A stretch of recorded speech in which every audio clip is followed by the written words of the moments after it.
Welcome to Lost Relation Chronicles. 8 years ago, my ex, Carol, and I broke up right after our twins were born. We hadn't been together for long, only about 14 months when she found out she was pregnant. We both panicked and thought maybe we should try to make it work for the sake of the kids. You know how it goes, thinking the relationship will just fall into place because of the family side of it. I'll admit, we weren't exactly compatible from the start. There were some good times, sure, but it wasn't a deep, long-lasting connection. When she got pregnant, I thought maybe we could push through and make it work, but we were about as compatible as chalk and cheese. Despite that, for the kids' sake, we gave it our best shot for a while. Things were okay, nothing huge, just the usual arguments, but we co-parented well enough and didn't let things escalate. We weren't at each other's throats. Then, Carol met someone new. She thought he was someone she could have a future with, and I understood. She wanted a fresh start, something different from what we had. She was upfront about it, and we both agreed that splitting up was the best option. I can't say I was heartbroken because, honestly, the relationship wasn't solid to begin with, but we ended things as amicably as possible. After that, we fell into a rhythm with co-parenting. Things were smooth, or as smooth as they can be when you're raising kids in separate homes. We split time evenly, kept communication focused on the kids, and co-parented decently. Neither of us wanted the twins to feel any tension, so we made a real effort to make it work. The kids got time with both of us, and there was no child support since we split everything evenly. Then, about 2 years after the breakup, Carol met her now husband. This guy wasn't the one she started dating right after we split, though. He was someone new. The interesting part was that he had a daughter the same age as our twins. Carol told me about him and how serious they were getting. I wanted to support it for the kids' sake, to make things easier for them. I was okay with the idea of my twins having another father figure around, but things started to shift when Carol brought up including her stepdaughter in the same way we included our twins in everything. She casually mentioned that it would be nice if we could all do things as one big family. At first, it seemed harmless enough. I thought she was just trying to blend the families. But it started to feel a little strange when she began suggesting I treat her stepdaughter like she was my own. Let me be clear, I've got nothing against her stepdaughter. She's just a kid caught in the middle of all this. But Carol seemed to think that because we were all connected through the twins, I was somehow obligated to include her stepdaughter in every activity or outing I had with my kids. When we first discussed it, I told her that while I understood wanting to include everyone, it wasn't my responsibility to act as a dad to her new husband's kid. I was already busy being a good dad to my twins. But Carol kept pushing the idea. I tried not to get frustrated. It's tricky co-parenting, trying to balance your family's needs while keeping the peace with an ex and their new partner. But the expectations just kept building. Things took a turn when she started expecting me to babysit her stepdaughter whenever I had my twins. If I planned a weekend activity with my kids, she'd call and ask if I could bring along her stepdaughter. I didn't mind occasionally, but it became an expectation. Don't get me wrong, I have no problem helping out now and then, but I didn't sign up to be a third parent to her husband's kid. Honestly, I didn't see how it was fair to me, or even to my own kids. After a while, I realized that whenever I planned something special for my twins, it would somehow turn into a thing about all the other kids in her household. It felt like I wasn't allowed to have time alone with my own kids anymore. And when I bought gifts or planned surprise outings, I'd hear about how it wasn't fair if her stepdaughter wasn't included in the same way. She even got upset once because I didn't spend as much on a gift for her stepdaughter as I did for our twins. I had to draw the line somewhere, so I decided to focus my time and resources on my twins. I explained this to her, and predictably, it didn't go over well. She called me selfish and said I wasn't supporting her whole family. She wanted this big blended family, but that wasn't something I had signed up for. I told her that while I wanted my twins to feel like they belonged, it didn't mean I had to treat kids who weren't mine the same way. She wasn't happy about it, but we managed to keep things civil enough to continue co-parenting. Since that conversation, we've been more parallel parenting than co-parenting, if that makes sense. We stick to our own time with the kids and rarely do anything together as one big family. We don't share plans or mix the kids from her house with mine. It keeps things simple, and for me, it lets me focus on my own kids without all these extra expectations. But still, every now and then, she'll bring it up, trying to make me feel guilty for not jumping in to help raise all the kids under her roof. Over the years, the situation with her family has only gotten more complicated. She and her husband had a baby together, and later on, they took in her husband's nephew. So now, at her place, there's my twins, their stepsister, a step-cousin, and a half-sister. Carol tries to keep everyone as one big happy family, but I've made it clear that my role is with my kids, and that's it. So yeah, it's complicated. Every time I think we've hit a point where things are settled, something new comes up. But I've stuck to my boundaries, and I don't think it's unreasonable to focus on the two kids who are actually mine. It's one thing to support her decisions as a mother, but it's another to be expected to parent everyone under her roof. Now, fast forward a bit, and here's where things really started to go off the rails. With all the added members in Carol's household, it's been harder and harder to keep my boundaries steady. At first, we managed to find a balance where I was doing my part as a dad without getting too wrapped up in her new family situation. But as time went on, Carol's expectations kept growing, and it felt like every few months there was something new she wanted me to help with. Whether it was her stepdaughter, her husband's nephew, or their baby together. It was like they kept adding more layers, and somehow I was supposed to take on some of that burden. Then came the whole school trip situation.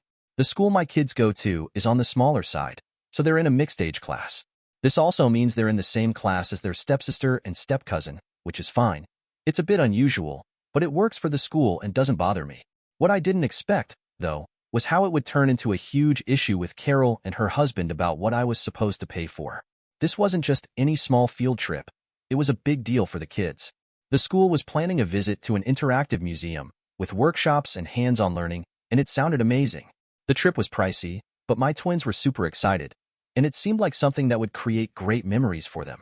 I could afford it, so I decided to go ahead and pay for them. I mentioned it to Carol, thinking she'd be happy that the twins were getting this experience. But when I brought it up, she got oddly quiet and then flat out said that if the other kids couldn't go too, it wouldn't be fair. At first, I thought she was joking. There's no way she actually expected me to pay for the other two, right? But no, she was dead serious. She said it wasn't right for my kids to go on this luxury trip if her other kids couldn't go as well. I tried to stay calm and told her I was paying for my twins because they were my responsibility. I even suggested that maybe she and her husband could fundraise or save up for the other kids if it was so important to them. But then she hit me with the whole, think about how they'll feel watching your kids go while they stay behind argument. She claimed the whole household would fall apart if the kids didn't all have the same experience. And that's when things started to get really heated. Then her husband jumps in, saying it's unfair to treat the kids differently. Now, I'm all for fairness, but there's a limit. His stepdaughter and nephew aren't my responsibility, and I'm not made of money. So I asked him straight up, why is it my job to pay for all the kids in your house? He just gave me this look like I was the one being selfish. Then he goes off on a rant about how they're all supposed to be siblings and how I'm sabotaging their family. Look, I get it. No kid wants to be left out. But at some point, they have to realize I'm not their dad. Carol made the decision to bring in these other kids, and now she has this whole new family setup. That's her choice, but I'm not going to be guilt-tripped into paying for every single kid she takes in. What really set me off, though, was when they started making it sound like I was being cruel. They said this would damage the kids' relationships, and if our twins and their stepsister grew apart because of it, it would be my fault. I mean, come on. I'm just a dad trying to do something nice for my kids, and somehow it's turned into this big family drama about what I'm not doing for kids that aren't even mine. So I said, look, I don't think it's fair to expect me to cover everyone's expenses. This trip is a treat for our twins. It's during my time with them, and I want them to go. I don't see how that's being unfair to anyone. But Carol just kept going, saying that if our twins go and the other kids don't, they'll feel like they're being treated as less than, and I should care about that. Her husband even tried to bring up family unity and said if the kids end up resenting each other, it'll be my fault. At that point, I was honestly just over it. This isn't about family unity. It's about them trying to make their financial choices my problem. It's not like they're struggling either. They have decent jobs. If this trip means that much to them, they could find a way to make it work without relying on me. I'm not responsible for stretching my finances to make up for what they can't or won't do. The whole argument just kept going in circles. They kept insisting how unfair it was and how I should think about the family, but I stood my ground. I told them it wasn't my fault they couldn't afford to send the other kids, and I wasn't going to let them guilt-trip me into paying for it. That's where we left it. But I could tell from the look on Carol's face that this wasn't over. Honestly, I walked away from that conversation feeling both irritated and confused. No matter how much I tried to explain that I wasn't responsible for all her family's kids, they just weren't hearing it. Somehow, my focus on my own kids had become an issue, and I was being painted as the villain in their family drama. It's honestly exhausting. I just wanted to do something nice for my twins, and now it's this massive issue about fairness and family unity. It feels like I'm walking a tightrope where every little decision could spark another argument. All I wanted was to give my kids a fun experience, but apparently, that's too much to ask. So after the whole argument about the school trip, I thought that would be the end of it, at least for now. I thought I'd made it clear I wasn't paying for all the kids, and I hoped Carol and her husband would just drop it. But nope, they weren't about to let it go without another round. What happened next completely threw me off guard. A few days after the trip argument, I get a message from Carol saying she wants to meet up to talk. I knew this wasn't going to be a friendly chat, but I figured it was better to get it over with than keep going back and forth through text. I agreed, and we set a time to meet at this small diner that was about halfway between our places. She showed up, and right away, I could tell this wasn't going to be a quick chat. She had that serious look on her face, the one where you know they've rehearsed what they're going to say. She sat down and immediately started with, "I don't think you're understanding the situation," and I was thinking, I think I understand it just fine. I'm paying for my kids, and that's it. But I let her talk. She went on about how I needed to look at the bigger picture and how this wasn't just about a school trip. It was about setting a standard for how we'll handle things going forward. I guess she thought if she framed it as this big family philosophy, I'd feel obligated to agree. Then she started saying how this trip was just one example and that in the future, there would be other activities, events, maybe even family vacations, and we needed to be on the same page about treating all the kids equally. I couldn't believe it. I was thinking, is she seriously suggesting that I pay for family vacations for all her kids now? But I just listened, trying not to react too much because I knew that if I got too heated, it would only make things worse. Then she brings up the fairness argument again, saying that if my kids get to do these things and the others don't, it will cause resentment. She even went as far as saying it could damage the kids' relationships with each other, that they would grow up feeling unequal and it would tear them apart. I was sitting there thinking, they're already different kids from different families, with different lives. Why is this suddenly my problem to solve? When she finished, I tried to keep my voice calm and told her that I understood she wanted all the kids to feel equal, but these weren't my kids, and they weren't my responsibility. I reminded her that we've been doing this parallel parenting thing for a while now. She handles things on her end, and I handle things on mine. But apparently, that wasn't enough anymore. That's when she dropped the real kicker. If you really cared about the kids' well-being, you'd want to support the whole family, not just your kids. She kept going on about how I needed to show good faith by stepping up for the other kids as well. I almost laughed out loud because it felt so absurd. Since when did supporting my kids mean taking on everyone else's kids too? At that point, I felt myself starting to lose it. I told her, look, I do care about my kids' well-being. That's why I'm willing to do these things for them. But I'm not going to let you guilt-trip me into paying for kids that aren't mine. She didn't like that one bit. She got defensive and said I was being selfish and not thinking about how this would affect the kids in the long run. I fired back, how is it selfish to just take care of my own kids? You made the choice to add these other kids into your household. That's not on me. Then her husband showed up. I'm not sure if she planned for him to just happen to stop by, but suddenly he was there, walking over to our table. He barely even acknowledged me and just went straight to Carol, like he was about to save the day or something. He sits down and immediately starts in on me, like he's been waiting for this moment. He says, I don't think you're being fair. We're supposed to be creating a family here, and your actions are putting up barriers. I just stared at him for a second, wondering if he really thought I'd buy into this whole we're all family thing when it came to my wallet. So, I told him straight up, I'm here to support my twins.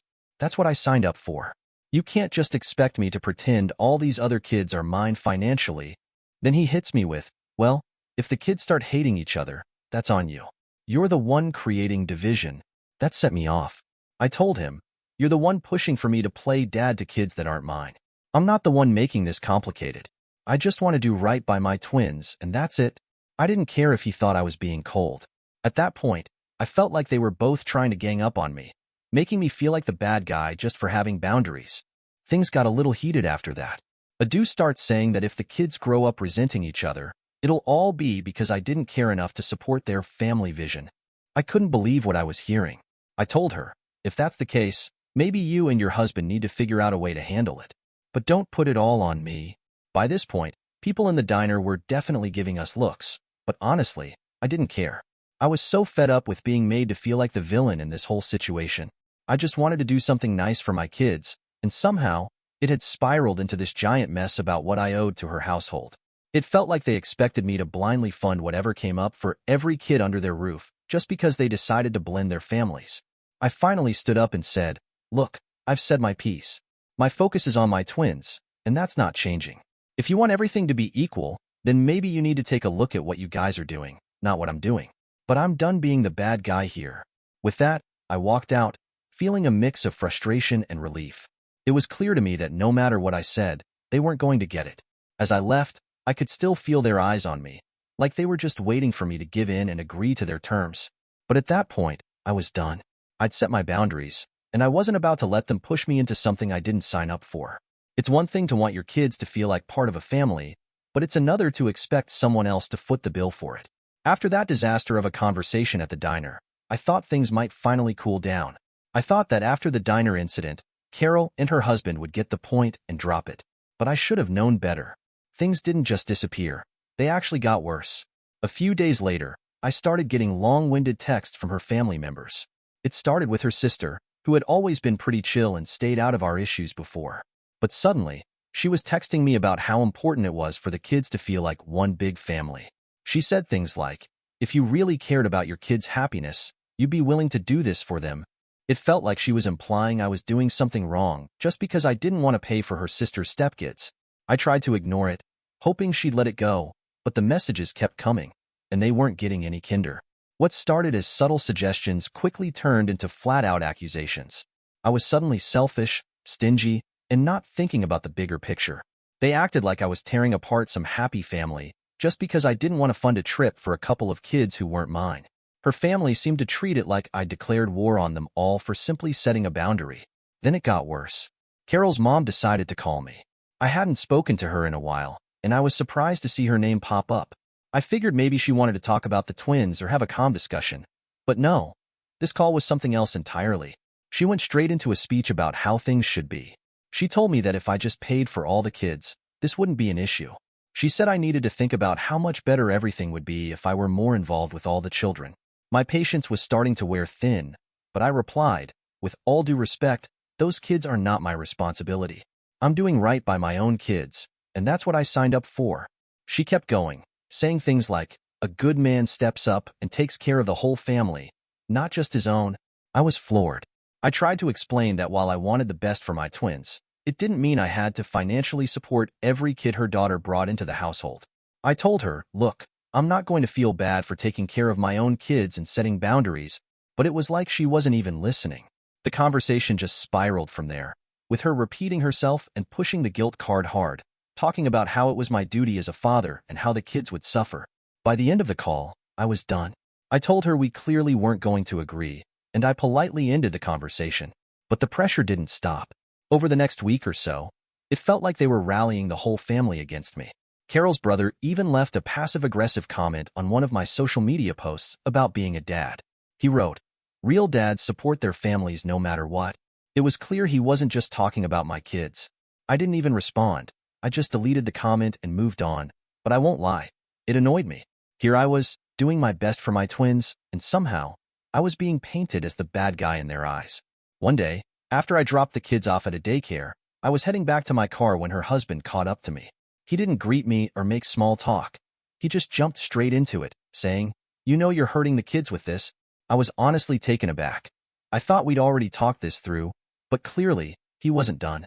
He started going on about how my decision not to pay for all the kids was driving a wedge between the siblings, and that I needed to be more considerate of the family dynamic. I told him, look, I'm not hurting anyone. I'm taking care of my kids. They're not the ones struggling here. But he wouldn't let it go. He kept going on about how everyone in the family thought I was being unfair, and that it was only a matter of time before the kids would pick up on it and start resenting each other. It felt like he was trying to place the weight of the family's happiness on my shoulders, and I wasn't having it. I told him, your family's opinion doesn't change my responsibilities. I'm not their dad. I'm here for my kids, and that's not going to change. Honestly, at that point, I didn't know what else to say. No matter what I did, it seemed like they were always going to see me as the villain in their family drama. That night, I sat down, trying to figure out how things had gotten to this point. All I wanted was to take care of my kids and give them good experiences. Yet somehow, I was being painted as a cold-hearted guy who didn't care about family unity. It was like they couldn't understand the line between what was fair and what wasn't. I ended up venting to a couple of close friends about it. They couldn't believe the pressure Carol's family was putting on me.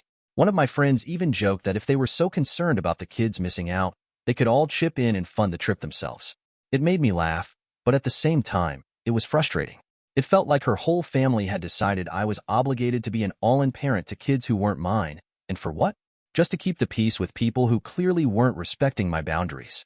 The whole thing left a bad taste in my mouth. I was getting texts and calls from random family members, all pushing the same line, and I was so over it. It felt like they had built up this idea that I owed them something, and they weren't going to drop it until I caved. By the end of the week, I realized trying to reason with them was pointless. They weren't looking for an explanation. They were looking for me to fall in line. I told myself I wasn't going to let them wear me down. My kids are my responsibility, and I wasn't going to let this extended family guilt trip change that.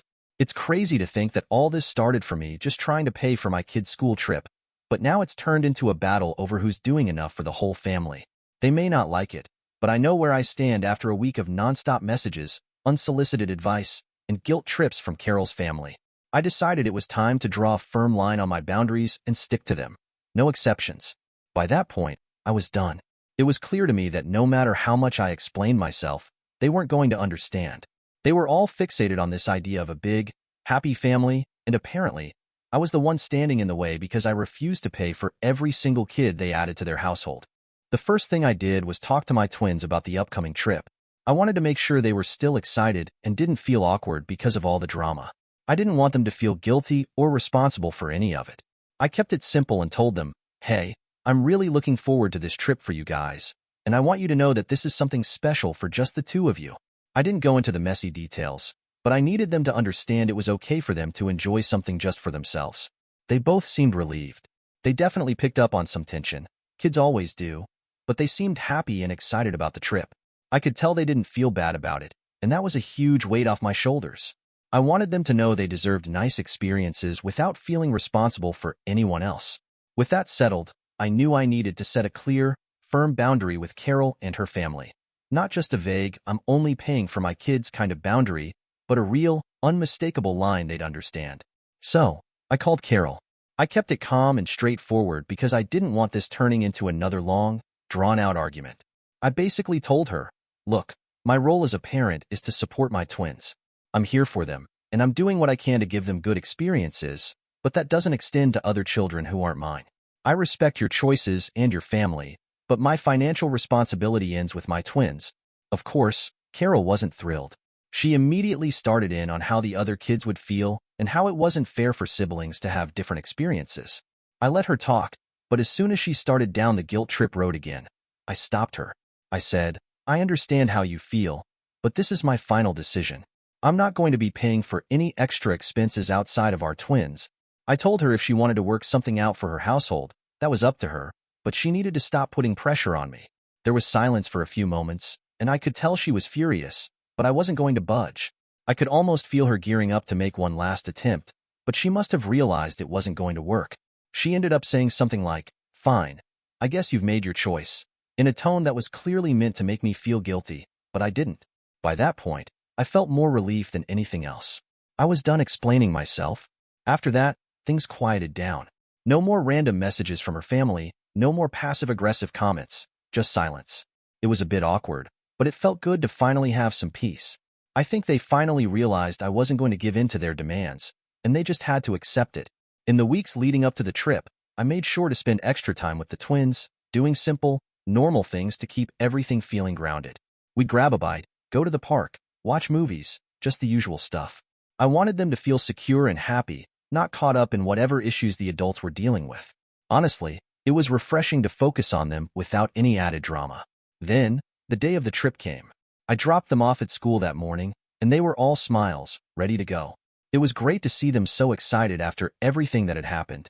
As they ran off to join their friends, I felt a real sense of satisfaction. It wasn't about making everyone happy or bending over backward for people who didn't appreciate it. It was about giving my kids the best I could and teaching them that it's okay to set boundaries. Here's the kicker. The day after the trip, I got a call from Carol. I was expecting some snarky comment or passive-aggressive remark, but instead, she just asked if the kids had fun. I told her they did and kept it short because I didn't want to reopen old arguments. But then, she surprised me. She actually thanked me for standing by what I believed was right.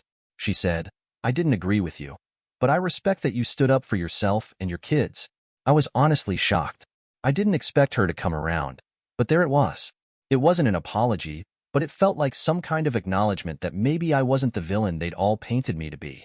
Since then, things have been much more peaceful. I don't hear anything from her family anymore, and it feels like we've reached a new level of understanding. We might not agree on everything, but we've both accepted our roles in the kids' lives.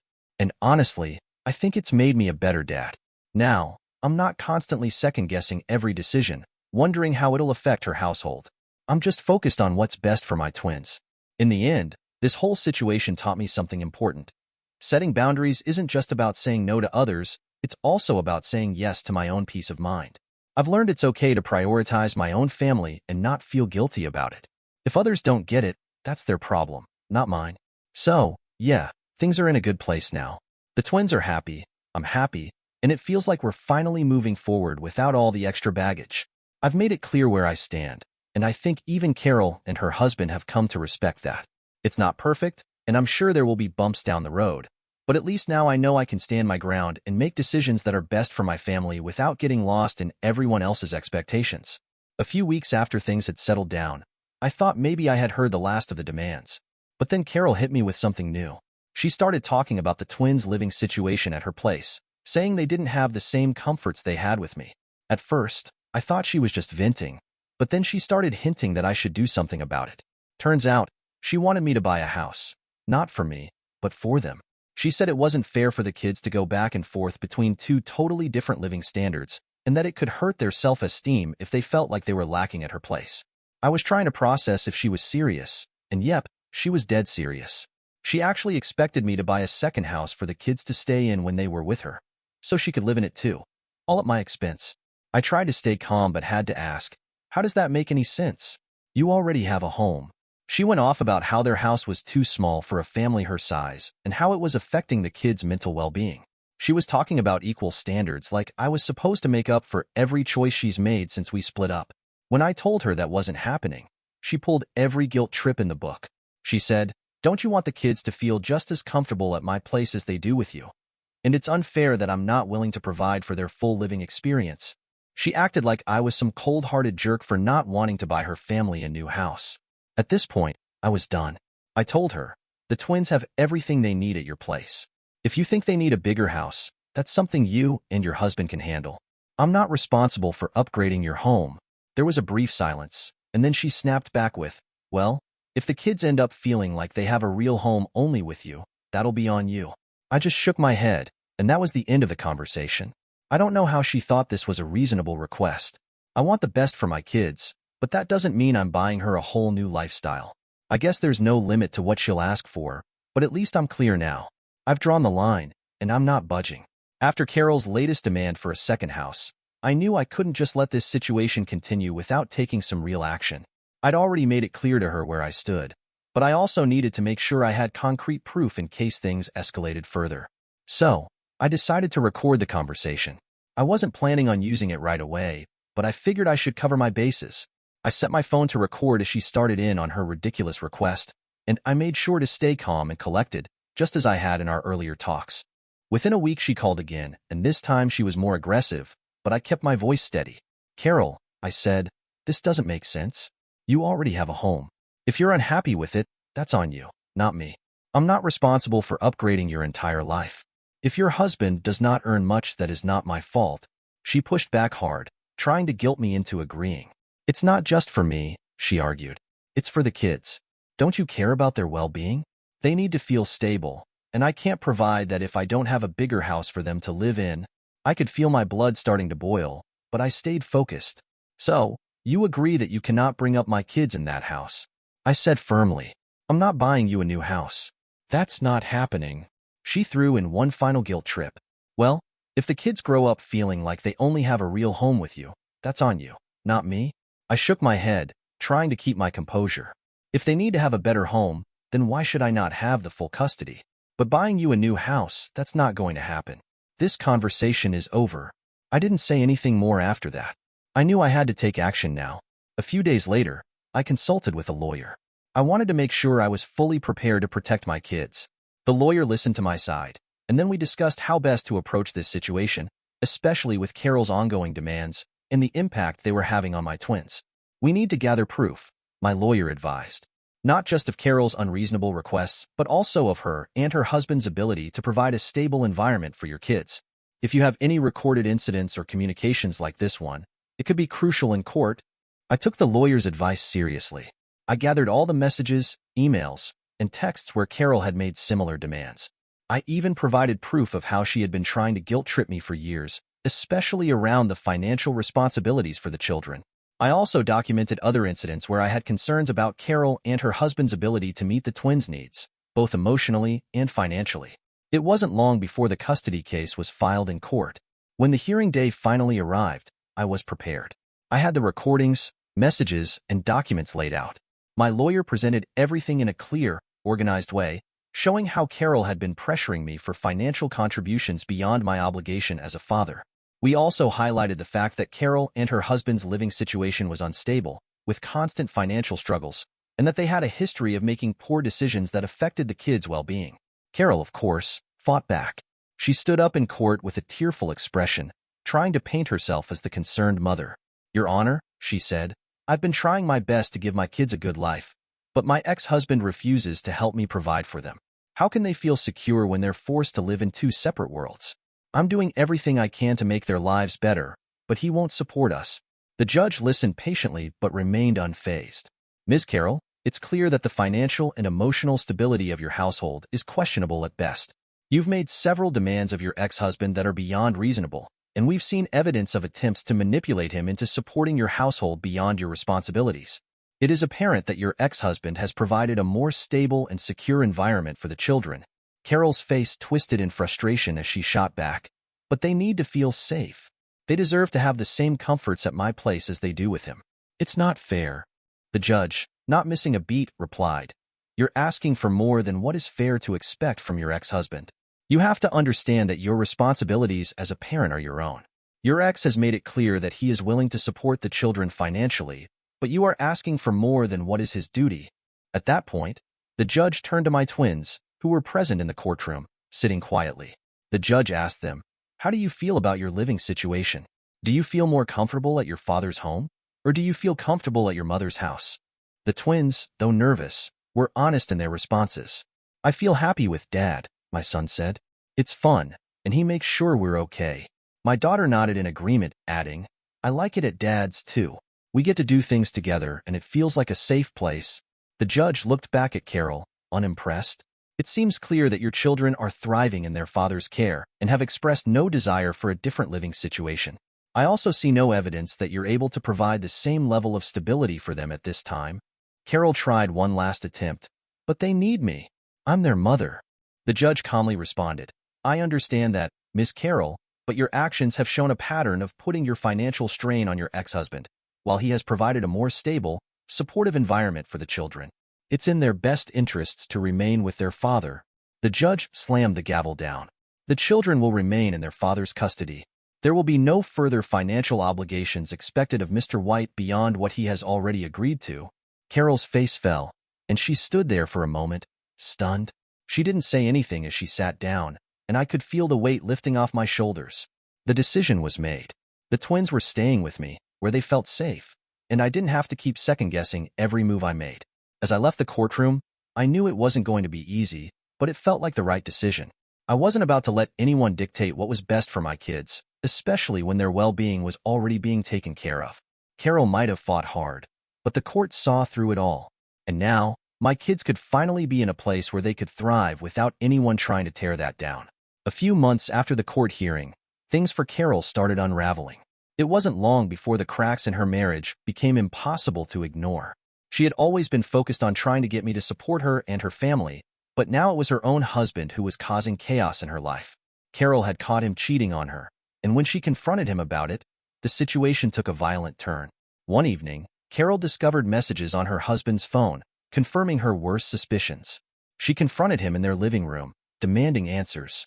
"How could you do this to me? After everything I've done for you? For us?" she yelled, holding the phone in front of his face. Her husband, furious, didn't say a word at first. Then, without warning, he lunged at her.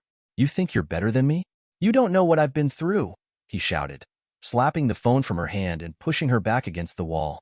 His anger escalated quickly, and before long, he was physically assaulting her, throwing punches and knocking her to the floor. Carol barely had time to react. She had tried to call for help, but he quickly snatched the phone from her hands and broke it. The violence was overwhelming, and Carol ended up with bruises and cuts all over her face and body. He finally stormed out of the house, leaving her bleeding and battered on the floor. Carol ended up in the hospital that night, and when the authorities arrived, her husband was arrested for assault. The police took him into custody, and he was charged with domestic violence. The whole thing had been a nightmare for Carol, and it felt like her life was crashing down around her. She was shaken, terrified, and unsure of what her future would hold. A few weeks later, Carol filed for divorce, and the legal proceedings went smoothly. Her husband was in jail, and she had the support of her family. She moved back in with her mother, trying to recover from the trauma of the last few months. The divorce was finalized, but it didn't take long for Carol to reach out to me. One evening, I got an unexpected call. The caller ID showed it was Carol. I had been expecting something like this, but I wasn't ready for the flood of emotions that came rushing back. I picked up the phone, trying to keep my composure. "Hey," she said softly, sounding tired and vulnerable. "I know we haven't talked in a while, but I really need to talk to you. Things have been so messed up with my marriage. I don't know what to do. Can you take me back? I've learned a lot, and I realize now how much I messed up with you. You're the only one who ever really understood me. I need you back." I felt a wave of frustration wash over me. The anger, the guilt, the manipulation. All the things she'd done to try to get me back into her life when we were still married. But now, it was different. She was broken and vulnerable, but I had moved on. I had my kids, my peace of mind, and my priorities were clear. "Carol," I said, my voice steady but firm, "I'm not doing this. You had your chance. We've been through so much, and I can't just erase all the damage you've done. You've hurt me, you've hurt the kids, and you've done things that can't be fixed. I'm not going to go back to that. You need to sort your life out, and I'm not part of that anymore. I'm sorry, but I'm not coming back." There was a long silence on the other end of the line. I could hear her breathing heavily, the sound of her frustration and disappointment creeping through. "I don't expect you to forgive me," she finally said, her voice small. I don't know where to turn. I've made so many mistakes, and now I'm left with nothing. Can't you at least give me another chance?" I shook my head, even though she couldn't see it. "I can't, Carol. I've been there. You've already shown me who you really are, and I've learned my lesson. It's time for you to learn yours. I'm not your fallback anymore. I've moved on, and you should too." With that, I hung up the phone. It wasn't easy, but it was the right thing to do.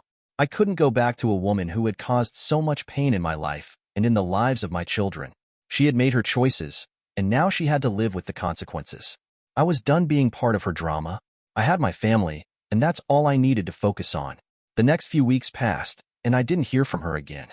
I didn't know what was going on in her life, and honestly, I didn't care. I had finally drawn the line, and I wasn't going to let anyone pull me back into their toxic mess. Carol needed to face her reality, and I was going to keep moving forward, for the sake of my kids and myself. Dear listeners, please share your thoughts in the comments section below, and don't forget to like, share, and subscribe.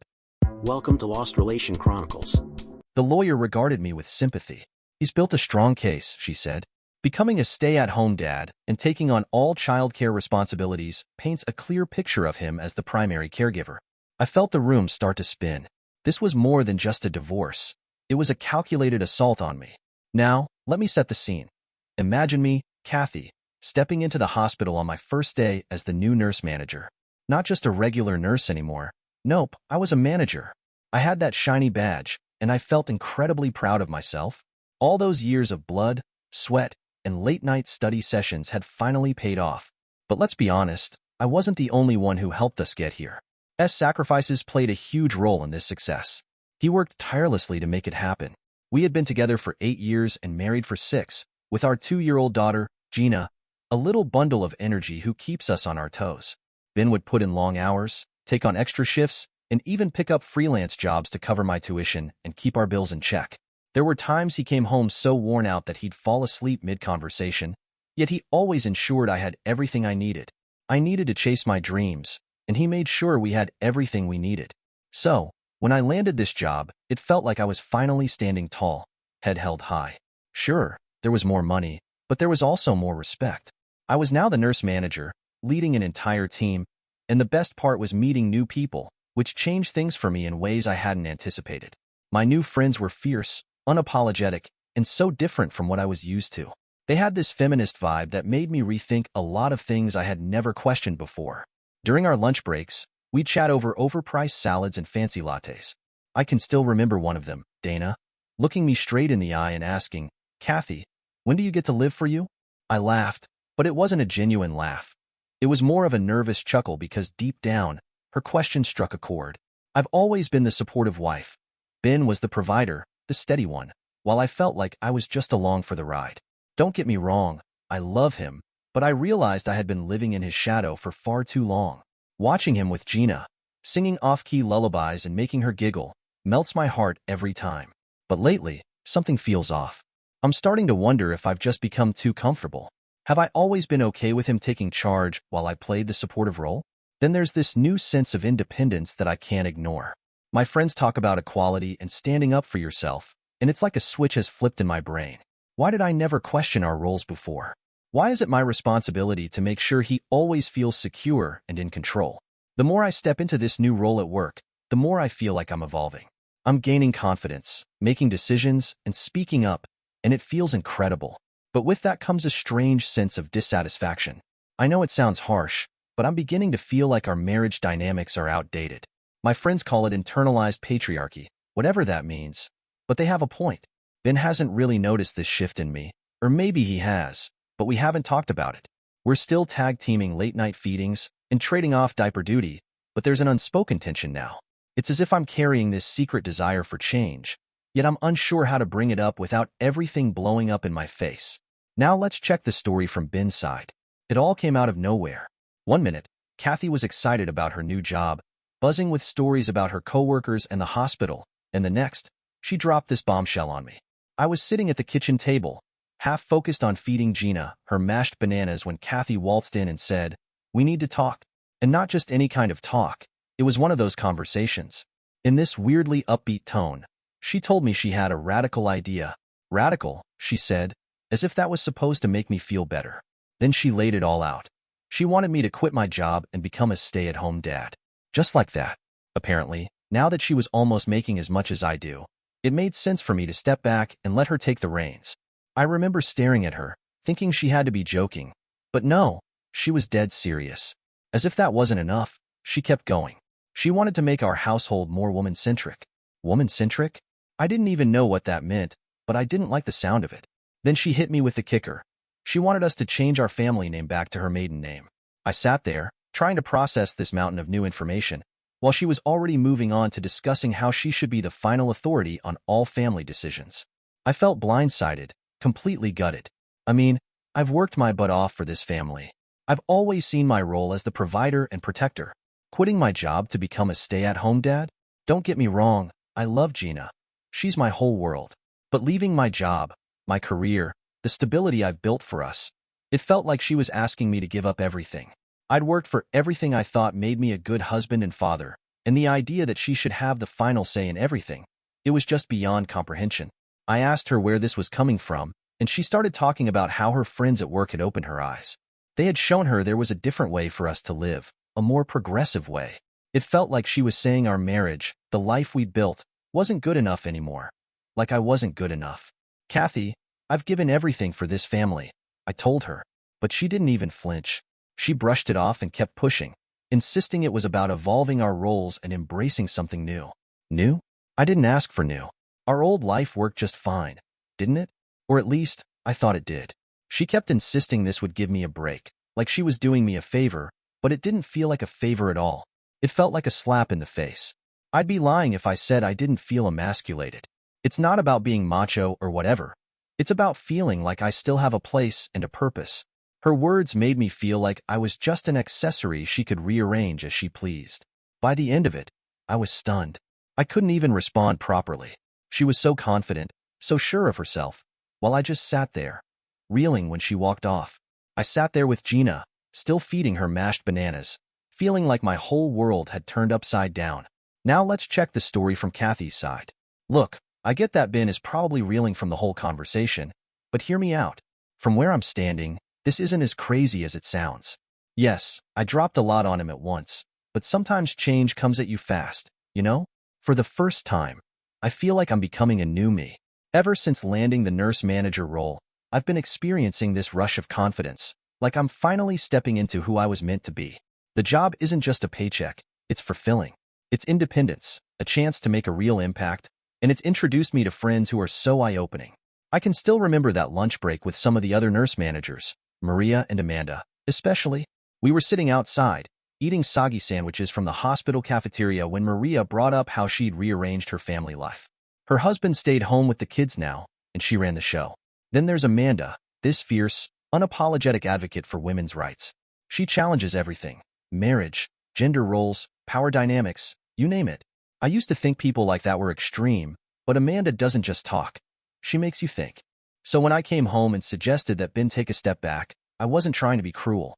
I thought, finally, he'd get to rest. I've seen how tired he is coming home late from work, barely having energy for Gina or for me. And now that I'm in a position where I can support us financially, why shouldn't he take a break? Why shouldn't we rethink how we do things? I know he feels like I'm pulling the rug out from under him. I could see it in his face, the disbelief written all over it. But the way I see it, this isn't just about me. It's about our family. I thought he'd be relieved, maybe even happy, that he could focus on Gina or explore something new if he wanted to. Instead, he sat there like I just announced I was moving to the moon. Okay, yes, I'll admit that maybe the whole woman-centric household idea sounded a bit bold, but why not? Why shouldn't women get to be in charge for once? After centuries of being expected to follow, shouldn't we get to lead?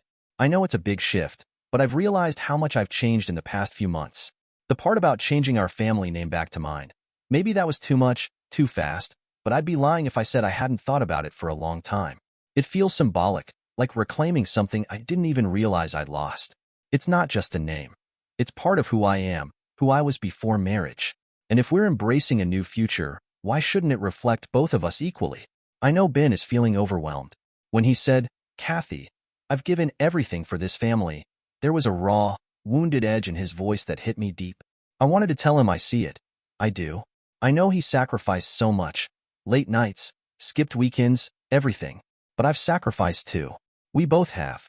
I'm just trying to make sure the next chapter of our lives isn't about exhaustion and compromise. It should be about equality and balance. But of course, he couldn't see it that way. He just kept looking at me like I'd turned into a stranger. We argued, going in circles. He asked why I was pushing so hard for this, why I was so eager to change things that had worked just fine. Worked just fine? Maybe for him, sure. I told him I needed this for me, for us. He finally said to give him a few months to make arrangements at work, like he was defeated. It wasn't the reaction I hoped for, but at least it was something, a step. Now let's check the story from Ben's side. Ever since that conversation, my mind had been racing. The world I thought I knew was unraveling, and I had to act fast. She tossed around the idea of me becoming a stay-at-home dad, and at first, I felt blindsided. But then it hit me. Maybe this wasn't just a wild suggestion. Maybe I could turn this into my advantage. So, I began crafting a plan. My first step was to really consider his idea of taking on the stay-at-home role. Sure, it seemed like a drastic shift, but if I played my cards right, it could be the perfect way to position myself for the divorce I knew was coming. After all, being the primary caregiver for our 1-year-old Gina would help me claim my share of responsibility and solidify my case for custody when the time came. I started mapping out how I could make this work. If I took on more of the parenting duties, I could demonstrate my commitment to Gina's well-being, showing the courts that I was more than just the provider. I envisioned myself at playdates, getting involved in the local parenting community, and showcasing my ability to nurture our daughter. I could be the dad who baked cookies for her school events and organized playgroups. It was a risky strategy, but it was also empowering. I realized I had to redefine my role in this family, not just for my own sake, but for Gina's future as well. If Kathy wanted to flip the script, then I'd have to be the one to ensure that I wasn't left behind. I needed to take some time off from work, and I realized I could approach my boss and propose a sabbatical. It felt a bit risky, but I knew I had to commit to this new role wholeheartedly if I wanted it to pay off. Just a little break to focus on family. I told my boss, and I was surprised when he agreed. He knew I had been under a lot of stress lately, and he figured I could use a breather. Next, I dove into budgeting. I started tightening our finances, which was tough but necessary. I canceled unnecessary subscriptions, stopped eating out, and focused on saving every bit I could. I wanted to ensure I had enough to support myself and Gina while I navigated the transition. Each dollar saved felt like a step closer to my goal. Once the financial foundation was set, I shifted my focus to Gina. I dove into the role of primary caregiver with everything I had. My days now revolved around her, playing with blocks, singing nursery rhymes, and pushing her around in the stroller. I even set up a routine to establish some stability. I felt proud when I saw her laugh and smile. I knew I was doing right by her. While I was adjusting to this new life, I also began documenting everything. I kept a detailed journal of my daily activities with Gina, capturing the moments that showcased my dedication. I noted how I handled feedings, diaper changes, and playtime. I wanted a clear record of my role in her life to present later if I needed to. It felt like preparing for a battle, and I was determined to have my evidence ready. But I didn't stop there. I reached out to a divorce attorney to lay the groundwork for what was to come. I wanted to understand my rights and responsibilities, how custody arrangements typically worked, and what I should be aware of during this process. I didn't want to be caught off guard. The attorney's office was a bit daunting, filled with legal jargon and paperwork, but I focused on the bigger picture. I was in the process of changing my life and taking control of my future. Every step felt like a move in the right direction. I envisioned a different outcome, one where I could not only be there for Gina but also ensure that I had a solid position in this evolving family dynamic. I was prepared to fight for my role as a father, and I was ready to embrace whatever came next. I shared my situation and my plans for becoming the primary caregiver, and the attorney was surprisingly supportive. "This could be a strong move in your favor," she said. "If you can establish yourself as Gina's primary caretaker, you'll have a solid case for custody." That validation fueled my determination even more. With Kathy caught up in her new job and social life, I took advantage of the time to separate our finances quietly. I opened my own bank account and began moving money around to create a cushion for myself. I made sure to document the money I had contributed to our shared expenses, noting how much I had saved. It was all about building my case for the divorce, ensuring I could present my side effectively. As I settled into this new routine, I felt a mix of hope and apprehension. I had a clear plan now, and every day brought me closer to my goal of ensuring that Gina and I would have a secure future. My marriage might be falling apart, but in this chaos, I was finding my strength.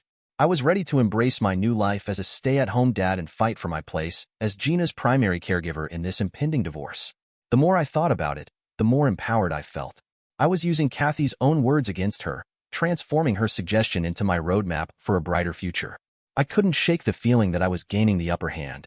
I was ready to step into my new role and ensure that when the dust settled, I would come out not just as a father but as a man who had taken control of his own life.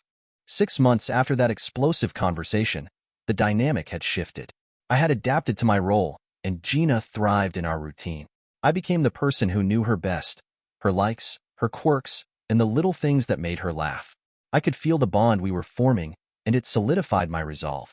Kathy, on the other hand, continued to immerse herself in her job, but I sensed a change in her demeanor. The confidence she had once exuded seemed to waver as the months went by. While I was building my case, she was often distracted, struggling to balance her responsibilities as a new manager with her role as a mother. Every time I thought about the upcoming discussions regarding custody, I felt a mixture of excitement and nervousness.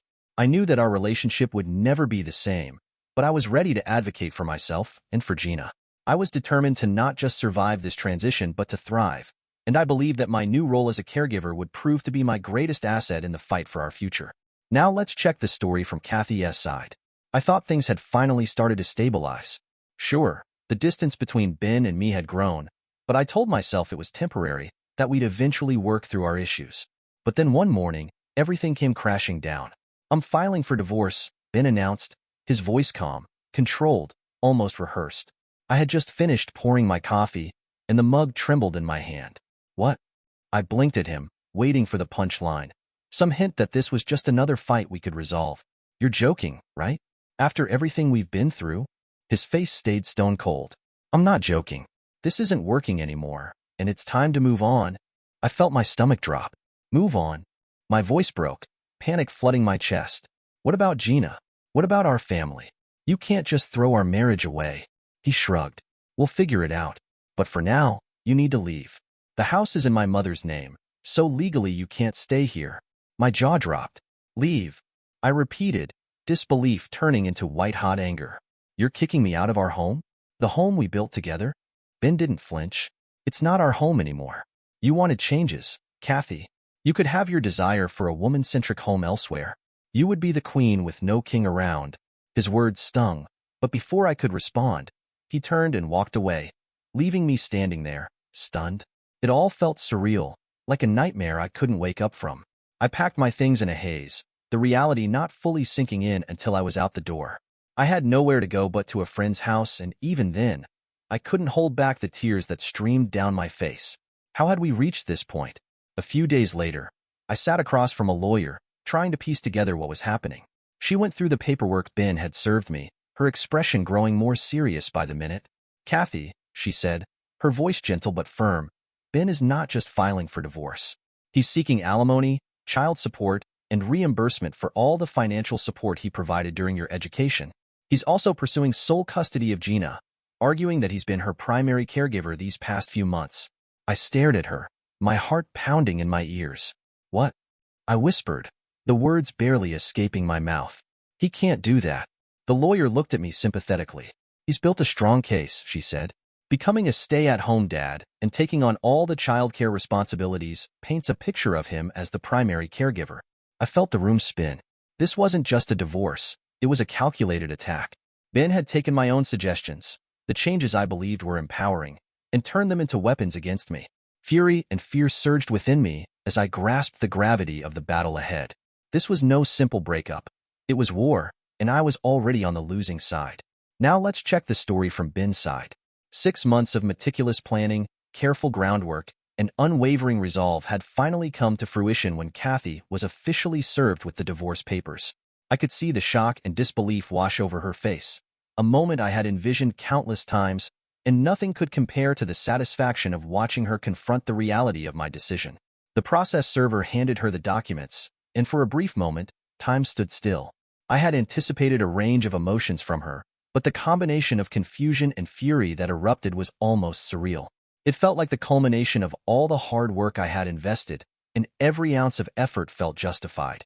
A few days later, Kathy stood on the front porch, desperation etched across her features while Gina napped peacefully in her crib, the soft sounds of her breathing filling the silence of the house. I watched Kathy from the doorway, fully aware of what she wanted. "Ben, please," she begged, her voice trembling as she tried to plead her case. "We have to talk about this." I remained calm but resolute, allowing the moment to linger. "There's nothing to talk about," I replied firmly, my voice steady. I could see the anger flare in her eyes, but I didn't waver. Before she could gather her thoughts or launch into another emotional appeal, I gently closed the door. The sound of it clicking shut echoed in my mind, marking a clear boundary between our past and the future I was determined to create. After that encounter, her texts and calls came flooding in, a relentless stream of anger, apologies, and manipulative attempts to guilt-trip me. "You're tearing our family apart," she wrote, one moment, followed by, "I still love you. Don't do this." I ignored them all. My focus had completely shifted to Gina and our new life. I was done playing her games. As the court proceedings began, I braced myself for the emotional turmoil that would follow. Kathy pulled out every emotional argument she could muster in a desperate attempt to sway the judge. But I had prepared meticulously. I compiled evidence of my financial sacrifices, from supporting her career to being Gina's primary caregiver. I documented every moment spent caring for our daughter, the late-night diaper changes, the lullabies sung to soothe her to sleep. When the day of the hearing arrived, I walked into the courtroom with my head held high, ready to present my case. As I recounted my experiences and shared the evidence I had gathered, I noticed the judge's expression shift. He was a seasoned professional, familiar with these kinds of disputes, and he saw through Kathy's desperate attempts. In the end, he ruled in my favor. The victory felt surreal yet immensely gratifying. I had fought for what I knew was right, and the results reflected that. I won sole custody of Gina, filling me with a profound sense of relief and triumph. Kathy was granted only supervised visitation, a significant blow to her expectations of maintaining any control over our daughter's life. To add to the sting, the court ordered her to pay child support and alimony, reimbursing me for the years I had financially supported her education and career. The tables had turned so completely that it felt almost like a dream, but I knew I had done what was best for Gina and for myself. As life began to settle into a new rhythm, I felt a renewed sense of purpose. I embraced my role as a single father with determination, starting to consult from home to create a stable environment for my daughter where she could thrive. The days turned into weeks, and I found joy in the small moments, playing on the floor with Gina, teaching her new words, and watching her grow. Meanwhile, Kathy's visits became more sporadic. She underwent a noticeable transformation, dyeing her hair a wild color and diving headfirst into activism. Her social media was filled with rants and declarations about independence, self-empowerment, and her newfound life. It seemed as if she were trying to escape the reality of our situation, seeking solace in a cause that had little to do with our daughter. Eventually, she stopped showing up for visitations altogether. The woman I once knew had become a stranger, her priorities shifting entirely away from Gina. Dear listeners, please share your thoughts in the comments section below, and don't forget to like, share, and subscribe. When I discovered my wife's cheating, I crafted a master plan to make her pay for her betrayal. Standing at the window, I observed the car pulling into the driveway, turning right, and disappearing into the street. I questioned why I wasn't more upset, having just witnessed 10 years of my life slip away. Wasn't there supposed to be more than a shrug and a casual acknowledgement that I should go take care of the dripping faucet? Turning towards the kitchen, I mentally replayed the events of the last half hour. Returning from work, I found my wife, Peggy, seated at the kitchen table with a full glass of wine. I sensed something was amiss right away. Firstly, she was home before Maya's departure from her usual schedule of arriving half an hour to an hour after me. Secondly, there was nothing on the stove. Finally, a glass of wine, a rare choice for Peg.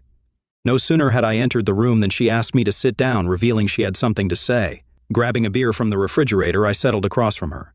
Peg told me she had noticed a disconnection between us in the last 6 months. Uncertain about the cause, she expressed her concern about our drifting apart. Despite attempting to discuss it, all she heard was that we were going through a rough time and things would improve. Peg then informed me of her decision to initiate a break, emphasizing it wasn't about divorce, just a temporary separation. She felt the need for space to reflect on her life and understand the reasons behind our relationship strain, encouraging me to do the same. In response, I tried to downplay the severity of the situation, urging Peg not to view it as that bad. Acknowledging our problems, I emphasized that every marriage faced challenges. I expressed my belief that we couldn't solve these issues by being apart and not communicating. Peg informed me that talking wouldn't resolve our issues, emphasizing that I only perceived one problem in our marriage: the lack of closeness.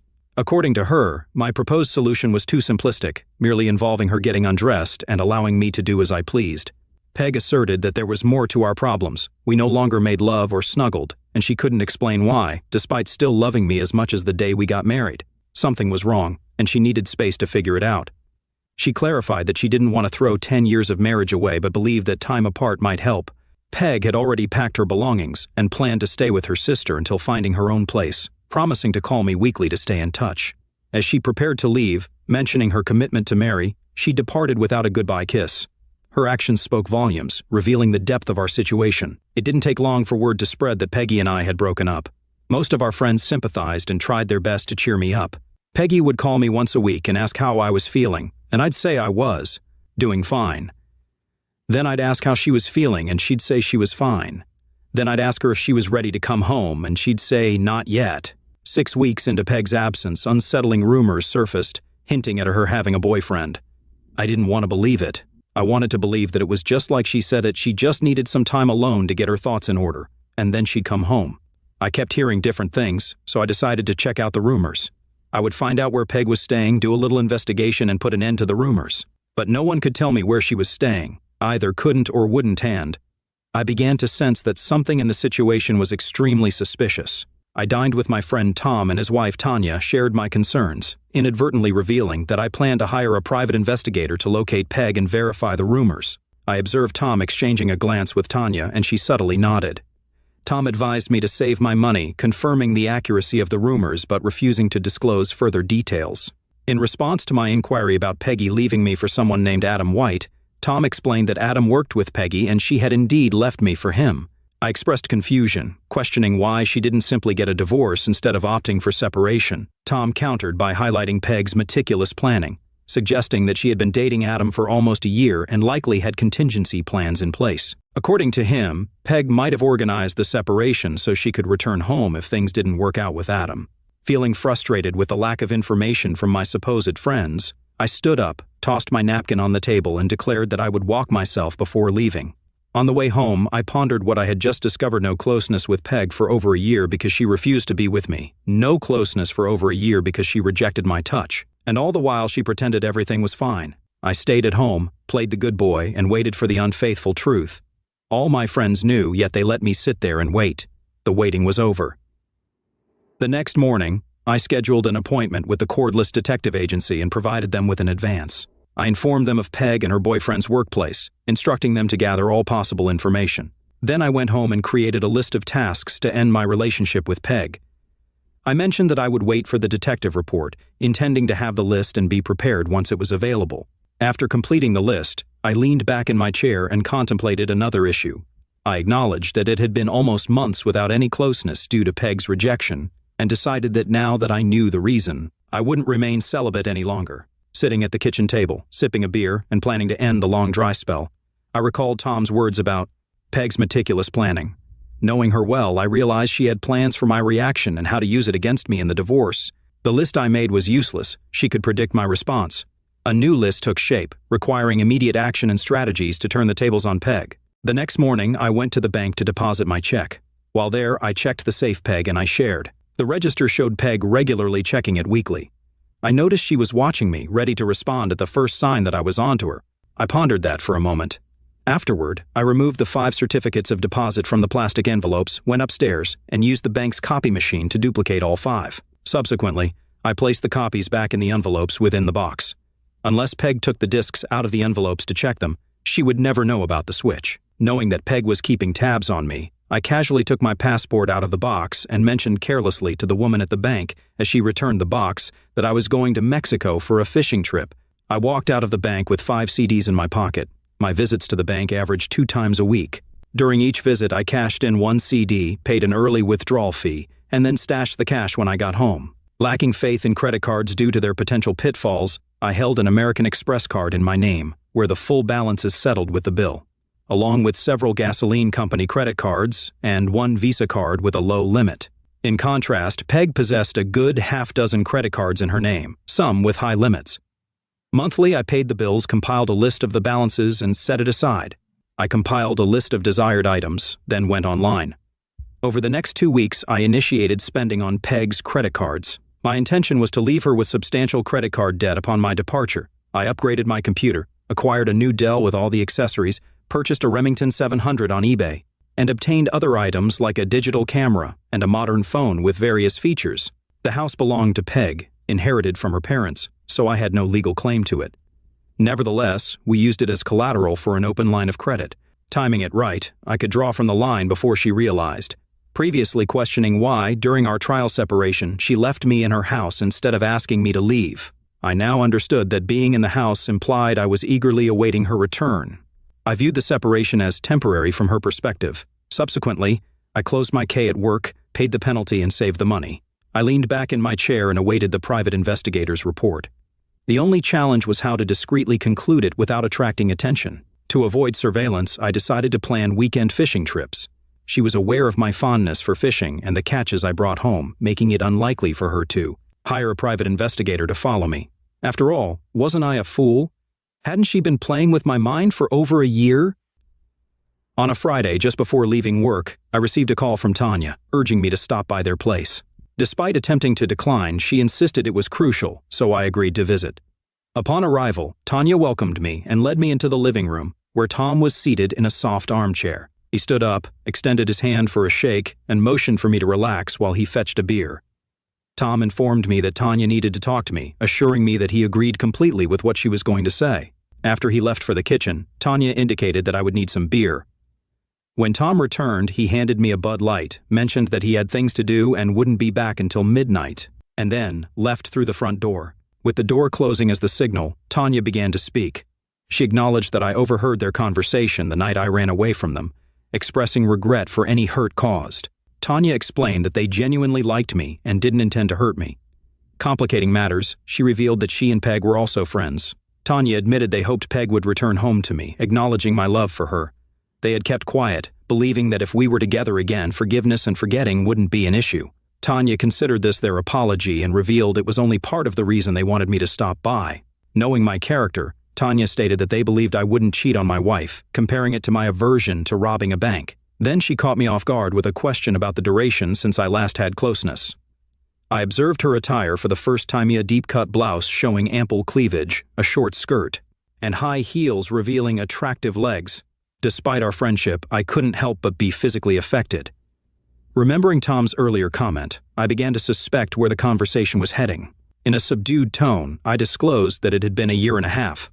Tanya leaned toward me, and as she hoarsely expressed her desire to change that, I couldn't help but notice her provocative attire. I explained to Tanya that I couldn't proceed with the suggested arrangement, considering Tom's friendship. As I attempted to stand up, she firmly grabbed my arm and pulled me back down. Tanya reassured me that Tom was aware of the situation and had left to provide us with privacy. She clarified that it wasn't a pity or mercy gesture, but rather a decision they had been discussing for months. Tanya explained that Tom was infertile and they wanted a baby, expressing the hope that I could help them while they assisted me. Stunned, I sat there in a daze trying to comprehend her proposal. When I finally found my voice, I expressed confusion, questioning why they had chosen me. Tanya emphasized their desire for a known donor who would be involved in the child's life, suggesting that I would play the role of the godfather, always there for the baby like an uncle. I struggled to grasp the logic of her proposition, but Tanya insisted that they had thought it through. She presented scenarios where I might be needed, either for emotional support or even as a potential organ donor in critical situations. Tanya asserted that they wanted me to be part of their family. Despite my reservations, she shifted the conversation, questioning whether I found her attractive. Tanya squeezed the lump in my pants, interpreting it as a positive reaction. She then knelt down, unzipped my pants, and explained the advantages of being the father of her child, highlighting the need for frequent lovemaking to ensure pregnancy. Tanya assured me that she wouldn't limit our encounters to her most fertile days and suggested that we proceed to the bedroom for what she referred to as serious procreation. After kissing Tanya once more, I prepared to leave. As she escorted me to the door, she expressed gratitude for what had just transpired. Tanya mentioned her desire to continue such encounters daily until she became pregnant. However, she acknowledged that Tom was accustomed to more frequent closeness, about 3 or 4 times a week. Despite Tom being fine with us seeing each other, she didn't want to offend him. Tanya requested that I call her the next day to make plans for the future. All the way home, I thought about what had just happened. And as I pulled into the driveway, it occurred to me that if Peg was watching me, she would find out about my visits to Tom and Tanya and notice that Tom had left and I had stayed a few more hours. The next morning, I called Tanya and explained my thoughts to her, but she told me not to worry because Tom had not left. He had gone down to his basement workshop and stayed there until I left. This information got me thinking it was one thing to make love to Tanya when Tom was gone. But could I do it if I knew he was in the house? Tanya must have known what I was thinking because she said, "Don't worry, Rob, everything will be fine. I promise." That same day, I got a call from Tom, inviting me to have a drink with him after work. It was a bit awkward sitting down with a guy you've known for 20 years who's a good friend, and whose wife you just had a consensual night with. He must have known what I was thinking, so he got right to the point. Tom acknowledged the awkwardness of the situation and expressed the need to discuss it. He affirmed his complete agreement with what had transpired between Tanya and me. Tom disclosed that Tanya hadn't revealed the full truth and admitted that he was impotent, unable to engage in intimate activity for over a year. He explained that Tanya's passionate behavior the previous night was an attempt to compensate for his inability, and her concern for not wanting to hurt him was a cover for the truth. Tom contrasted Tanya's consideration for his feelings with Peg's selfishness, noting how Tanya put him first even in challenging circumstances. Tom shared that Tanya's sensuality was a challenge for him, and despite her efforts to cope, she was inevitably going to seek satisfaction elsewhere. He understood her love for him but recognized the impossibility of maintaining their relationship if she were to cheat behind his back. Tom revealed the dilemma he faced. While he could comprehend the reasons for potential infidelity, he couldn't tolerate the dishonesty that would come with it. Tom said that the only solution, as far as he could see, was to handle it openly. However, Tanya wasn't the type to agree to take a lover openly while he sat in the living room. She could probably do it with a stranger in a motel room, but not with him around. They needed someone steady, someone they both loved and felt comfortable with. After considering various candidates and not reaching an agreement, they kept coming back to me. There was concern that if they started with me and Peg came back, it would stop and they would have to start over. Tom expressed confidence that Peg would eventually return, given that everyone who knew Adam White considered him an unpleasant person. He believed Peg would realize that soon enough and come back to me, convinced that I was oblivious to her actions. I chuckled because Tom seemed to understand me well. The prolonged separation made me sense that something was wrong, and now I knew it. According to Tom, Peg was history, even if she didn't know it yet. He was confident that I wouldn't take her back under any circumstances, freeing Tanya and him to approach me. They wanted to have a baby, and Tanya needed a physical relationship until doctors could identify and resolve Tom's issue. They needed someone else to fulfill that role for Tanya. Tom acknowledged that it might sound peculiar, but he believed that me being intimate with his wife would, in fact, save his marriage. He wanted me to get used to the idea that he knew about it and there was nothing wrong with him. I was left speechless, finding the situation so unusual that it was difficult to comprehend. Tom, after staring into his glass, turned his gaze to me and expressed his emotional struggle, sharing that the inability to satisfy his wife was deeply painful for him. He emphasized the devastating impact it would have on him if he were to lose her and earnestly asked for my assistance, acknowledging the difficulty of the situation. After a brief pause, I nodded in agreement. On Sunday, I invited Tom, Tanya, and 3 other couples over for a barbecue. When the other couples left, Tom went into the study and played on my computer, while Tanya and I went upstairs to my bedroom. By the time I had undressed, Tanya was lying on the bed with her legs spread wide and begging me to hurry up. After spending an hour together, Tanya glanced at me and commented that Peg had managed to escape consequences for her actions, expressing her disbelief, and suggesting that Peg must be either crazy or stupid. I could sense that Tom understood Tanya's sensuality. Before parting ways, Tanya reluctantly distanced herself from me a 3rd time. I then accompanied both Tanya and Tom to the car, where Tom shook my hand and Tanya kissed me on the cheek. We all concurred that the day had been a success and discussed the possibility of repeating the experience soon. To an outsider, our conversation would have appeared to be about a barbecue. Monday afternoon, I met with John Abbott of the Cordless Agency. Handing me the report, he said, "Every time I do one of these things, I hope it's just a misunderstanding and that nothing is going on. But there's no doubt about it here. Your fee also covers our appearance in court on your behalf if what you decide to do goes to trial." I shook his hand, walked out of his office, and on the way home, I wasn't at all as pissed off as I thought I would, but probably because I had already accepted that it was true, and by the time I got the report, I had it all sorted out in my mind. What am I going to do about this situation? Nothing that I hadn't already done. The only thing I had to do was to get the line of credit in place in time so that Peg wouldn't find out about it until it was too late. I'll meet with a lawyer and get the paperwork done, but I won't file it until I'm ready. For the next 5 weeks, we met with Tom and Tanya 3 or 4 times a week, either at their place or mine. They started a rumor that I was going through a rough patch and that they were spending time with me, trying to cheer me up. Peg called me every week, but I stopped asking how she was feeling and when she was coming home. Finally, I'd had enough. I wrote checks on the line of credit, and as soon as they ran out, I found an apartment, moved out of the house, and served Peg with divorce papers. Instead of citing infidelity, I listed irreconcilable differences. I did this so that Peg wouldn't know I knew about White. She'd see it as my way of encouraging her to decide to come home. She'd call me, write some nonsense about me overreacting, and then probably suggest we meet somewhere for drinks and dinner, where she'd try to calm me down and talk some sense into me. I'd agree to meet her, listen to her, and then tell her I'd think about it. That would give me a few days to clear my line of credit and empty my checking and savings accounts. It went exactly as I had envisioned. First, she called me and told me I was being unreasonable, that there was no need to get lawyers involved. I told her I was tired of the neither fish nor fowl situation. You don't want to be with me, so it's time for me to accept that and move on. I agreed to meet her at Angelo's. It was the first time I'd seen her since she left me, and she looked good. I would miss her. Thunder strike me, I really would, because it was obvious to me that I still loved her. But even if she came back to me, I knew I could never live with her again. I didn't tell her that, though. Instead, I sat there and listened to her feed me a line about how she'd been seeing a shrink and that the shrink was helping her understand. Blah, blah, blah.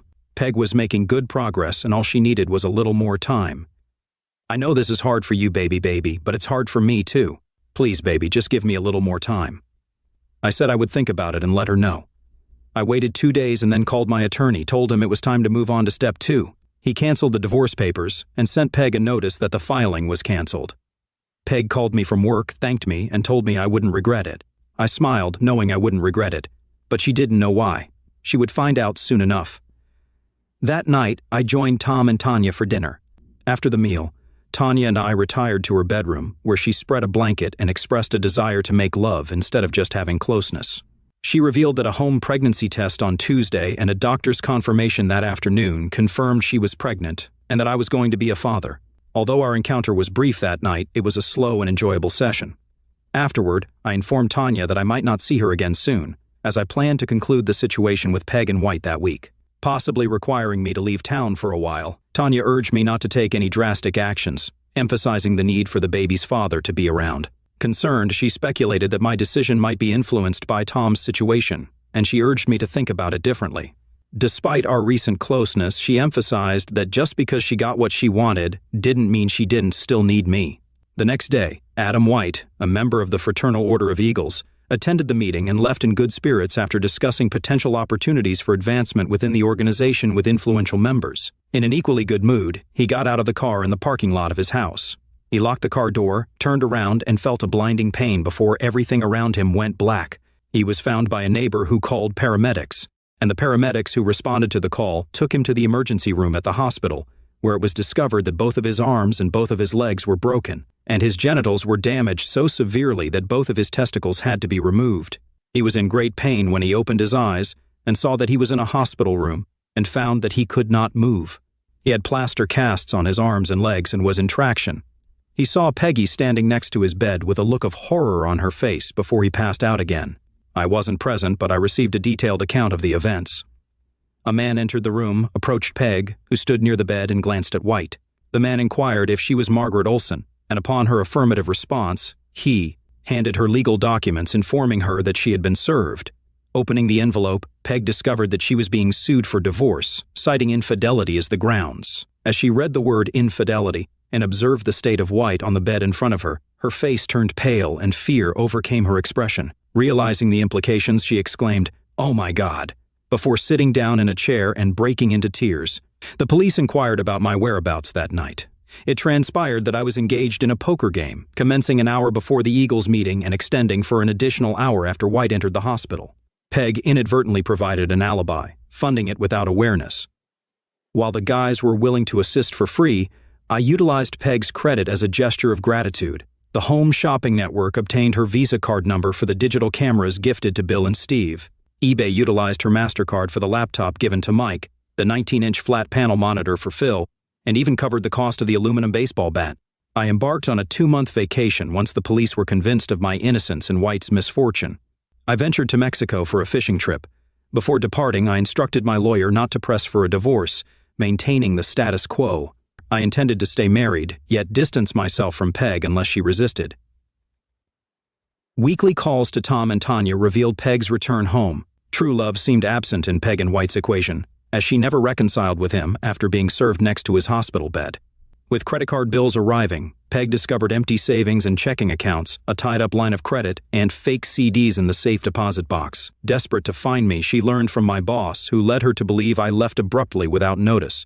Upon demanding an appointment with my attorney, Peg discovered I had severed Tice. The divorce proceedings settled his fees, and he no longer represented me. Peg had no alternative. 4 months post my fishing departure, she declared bankruptcy, losing her house and trading her Lexus for a used Geo. Upon my return from Mexico, I rented an apartment across town, avoiding places where she might spot me.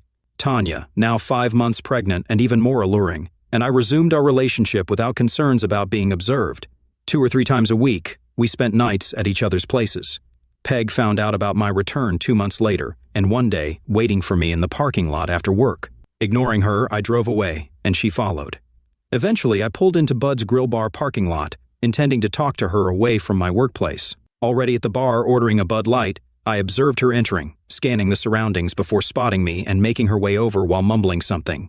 When she reached me, I anticipated her actions. Turning on the stool, catching her hand and squeezing it firmly, I warned her not to provoke me too much, expressing my readiness to cause her pain. After releasing her wrist, I clarified that I wasn't running away but moving slowly and carefully to ensure she could follow me. I emphasized that discussing her actions in the parking lot where I worked was inappropriate, as everyone there already knew about her behavior. I expressed my desire to talk to her.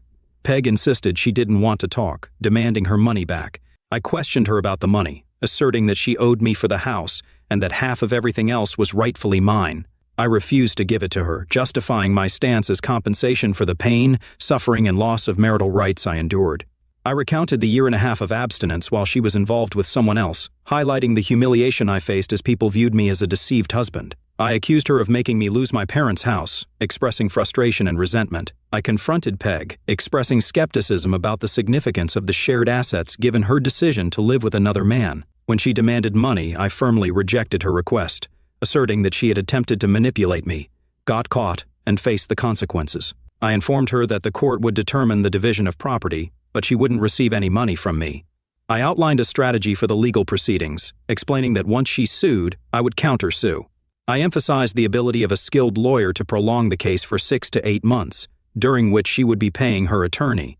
I questioned her financial ability to sustain legal fees without gaining anything. I claimed to possess sufficient evidence to defend my case in court, warning her that if I won, she would suffer the consequences. In a worst-case scenario for me, I described a scenario where I would agree to divide the assets, but subsequently evade payment. I highlighted the impracticality of retrieving money from me, as I had no savings or checking accounts, a leased car, and lived in a furnished apartment. I underscored that the only recourse Peg and her lawyer would have with a judgment was to garnish my paycheck. However, I warned that if my paycheck was garnished, I would lose my job, leaving her with minimal financial gain after spending years on attorney fees. All that's left is to return to the judge and face the possibility of jail for contempt of court if I refuse to comply, I informed Peg. You can expect only a postcard from a small fishing village in Mexico, where I would reside until my funds ran out. I acknowledged that, thanks to her, I now had something else. I urged Peg to come to terms with the fact that she had manipulated me, been caught, and faced retaliation. I suggested she consider herself fortunate, especially when reflecting on the fate of her boyfriend. I emphasized that she could still be intimate with anyone, unlike her boyfriend, who had lost his masculinity and could never be with another man's wife. When Peg accused me of having a hand in what happened to Adam, I pointed out the difference between perception and proof. I questioned her about the progress of her novel, noting that she hadn't seen Adam since the first day he was in the hospital. In response to her assertion that I took away the only thing he had, I sarcastically acknowledged his well-endowed nature and prowess as a lover. I suggested that if I had known she would eventually come back to me, the entire situation could have been avoided. I ended the conversation with a tone of regret, musing about the potential for a more joyful life if we had communicated better. Peg responded with irritation, labeling me a prick, to which I retorted that she was a worthless phony. I finished my beer, stood up saying, "Bless you," and walked out of the bar. 3 days later, I received divorce papers citing irreconcilable differences. I made no objection, and she received half of the marital assets with an order for me to repay the borrowed money. I wished her luck and discarded the final decree. She must have believed my predictions because I never heard from her again. One interesting outcome emerged from this chaos. Everyone agreed White was a prick. Even pricks can have a friend or two, and one of them was Peg's boss. He disliked how she treated White after his misfortune, so he let her go. Well, not exactly fired. The recession necessitated downsizing, and Peggy was downsized, though everyone knew she was fired. Unable to find work locally, she moved to California where she had relatives. No one, not even her sister, has heard from her since. Plus, there is one more chapter to this story. It was a sad ending, but at the same time a glorious beginning. Tanya gave birth to a beautiful baby girl, and Tom adored and spoiled her. Uncle Rob became a regular visitor, spending countless hours with little Martha. Tom never revealed the full story to Tanya and me. He knew the cause of his erectile dysfunction but kept it hidden, even from Tanya. Cancer went untreated and spread. After his funeral, Tanya handed me an envelope. On it was written, "For Rob only." I looked at her and she shrugged, saying, "I have no idea. It's addressed to you, so I don't know what's inside." I opened it and read, "Hey buddy, if you're reading this, I'm leaving. There was a reason I chose Yui's. It was me, not Tenyato, be the father of our child. I knew I wouldn't be there for them, and I wanted someone I could trust to watch over them. I knew I could count on you. Don't let me down, brother. Take care of our girls." I held out the letter to Tanya, and she read it and cried. I hugged her for comfort, and she asked me what I was going to do. I would do exactly what he suggested, take care of my girls. 6 months later, Tanya and I got married.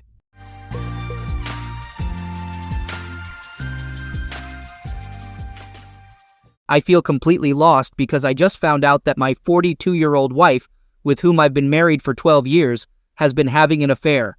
The police called me in for questioning about the assault on her lover, and right now, I don't know what to do.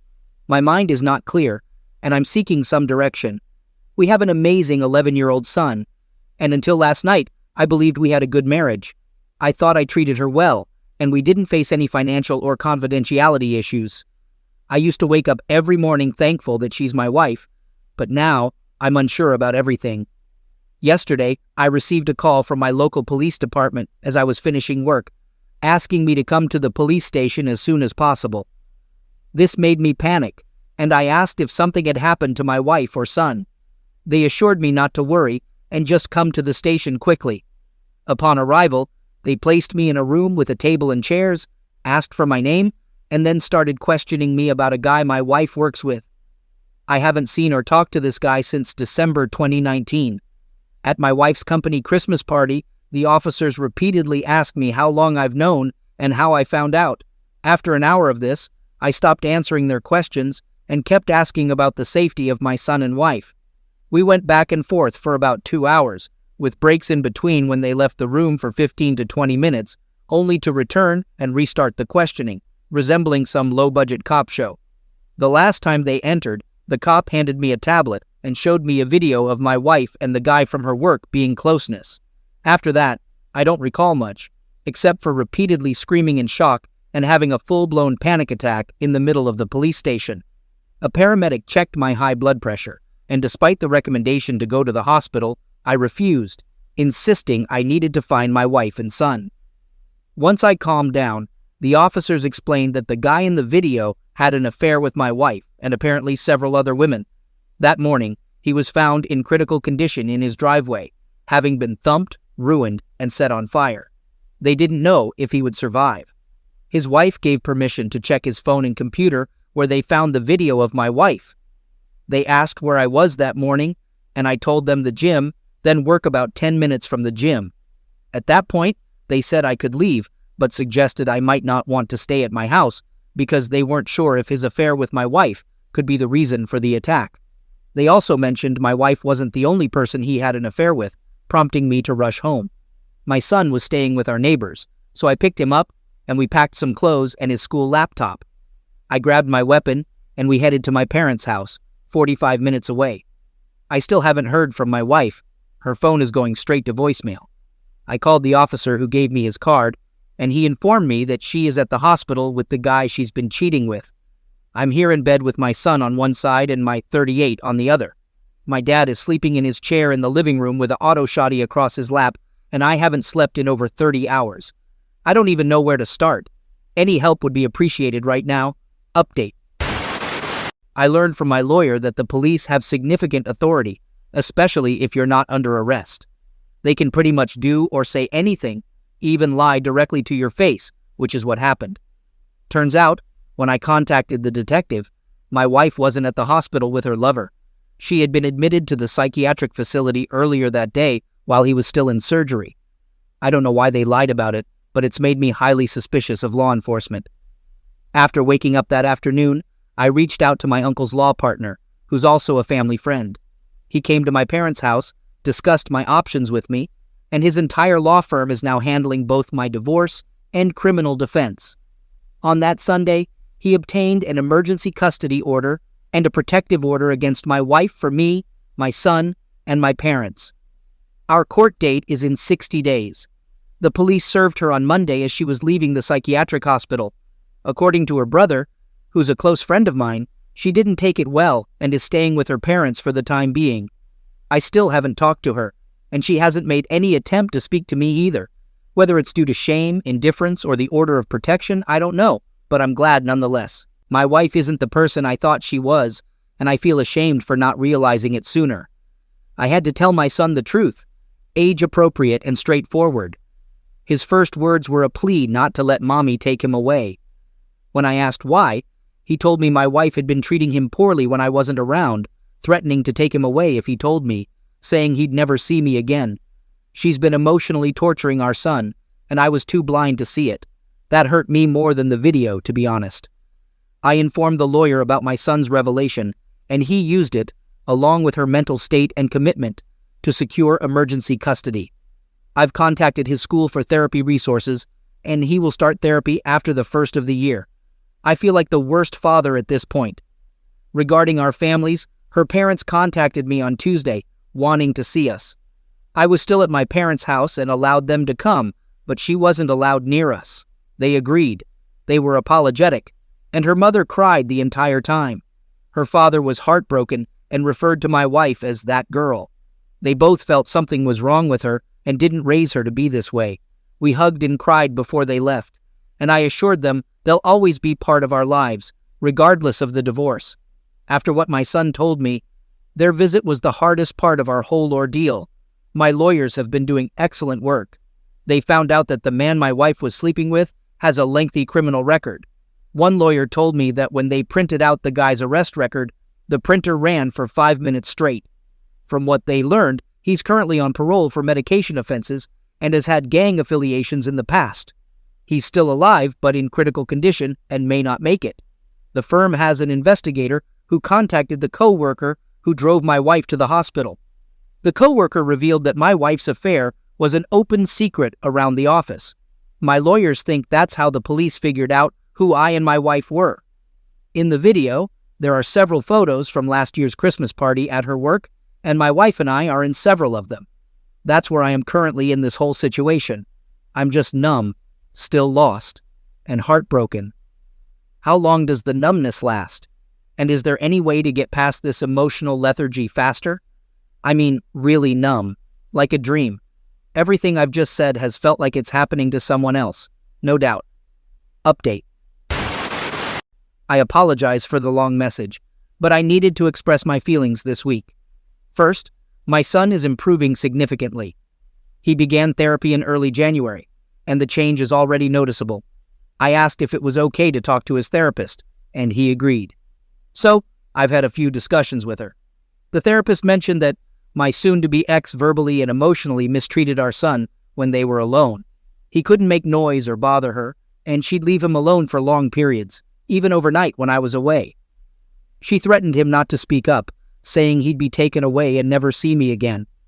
The therapist noted that this has left him feeling powerless and dependent at a critical stage in his development, when he should be feeling empowered and self-reliant. To address this, I bought him his own phone and helped him memorize family members' numbers and relevant addresses. I've been teaching him situational awareness, paying attention to street names, and reading addresses and buildings. We've also role-played how to ask for help and explain to strangers when he feels unsafe. Despite it being a short time, I can see that it's really boosting his confidence. Any suggestions on how to continue building his self-reliance would be appreciated. His safety and well-being are still my top priorities. Regarding myself, I'm doing as well as expected. I started therapy around the same time as my son, and though I don't talk to my therapist as much as he does, it has helped to discuss my thoughts and feelings about everything that has happened to us and our family. The numbness is gone, replaced by a white-hot ball of anger in the pit of my stomach whenever I think of my soon-to-be ex and what she's put her family through. Strangely, although I dislike feeling angry, it's easier to deal with than the numbness. My therapist says this is part of the grieving process, and it's not just how we feel, but how we channel those emotions that matters. My legal situation is honestly the scariest thing I've dealt with in my life. I was granted temporary full custody and child support, which I didn't want, but my lawyer insisted we ask for it, along with a continuation of the order of protection for myself and my son. During the order hearing, which neither my wife nor her lawyer attended, the judge asked if we would allow supervised visits, but my son refused, prompting my lawyer to advise bringing him along. The judge asked my son if he would speak to him alone, and he agreed. After their meeting, the judge granted the temporary orders and ordered therapy and a psychological evaluation for my son. Fortunately, the therapist he is seeing is somehow involved with or accredited to work with the courts, so he doesn't have to see another therapist. My lawyer says this is good because it means his therapist can provide a custody recommendation, but it still scares me that she could get some form of custody after what she put him through. As for the affair partner, I don't know much. According to my lawyers, he's still alive but still in the hospital. I haven't heard from the police since my initial interview, so there's nothing new to report there. As for my soon-to-be ex, I still haven't seen her since D-Day. I was questioned until Thursday. She has attempted to call me a few times, but I haven't answered. And when she called from another number, I hung up immediately. I have nothing to say to her, and I don't want to hear anything she has to say to me. Her lawyer requested a preliminary hearing for our court-appointed mediation. She was served the second week of January. She was there with her lawyer, and I know this might sound trivial, but even with the mask, she looked bald. My soon-to-be ex was always an attractive and athletic woman. I swear, in our wedding photos, she looks like a supermodel. But now, seeing her significant weight loss is disturbing. She appears sickly and weak. During most of the training, she avoided looking at me, keeping her face down. In short, their requests were absurd. They sought validation during the divorce and shared custody, even asking us to drop the operations. Surprisingly, she wants to live together until the divorce is finalized, and no, I'm not joking. After everything, she insists on staying in the same house. It was so insulting that I had a throbbing headache throughout the entire meeting, but it was all worthwhile for the major revelation we shared with her lawyer. When her lawyer inquired about handling asset division, my lawyer, with a shocked expression, responded, "What division of assets? Read the prenup." The look on her lawyer's face was priceless because she hadn't informed him about the prenup. My late uncle, who founded the law firm I use, crafted the prenup and even hired a lawyer for her before our marriage. According to my lawyer, it's exceptionally well structured as we never mixed finances. The house we live in was a gift from my uncle, with all utilities and insurance in my name. Vehicles are registered in the owner's name only, and we never signed for each other's debts. We have a shared savings account for household needs and emergencies. But she has already drained it, leaving less than $300 from an initial $8,000. The prenup stipulates a 50-50 division of marital assets and debt, with ownership reverting to the individual who accrued intangible assets and personal debt. The infidelity clause states that admitting or being caught in infidelity forfeits the right to claim any form of spousal support. There's more to it, and my lawyer assures me that breaking this prenup is nearly impossible because it's the fairest he's ever read. However, her lawyer's last request bothered me. He suggested postponing official mediation for 6 months while she attends rehab for substance mistreat, a concern raised by some. I hadn't considered it, but my lawyer and I will discuss and decide. After talking to my lawyer, my soon-to-be ex literally spoke for the first time, asking me to read a letter she wrote. Despite my lawyer's warning, I decided to read it when I got home. It started with the expected cheater's apologies, expressions of love, regret for mistreating our son, and a desire for us again.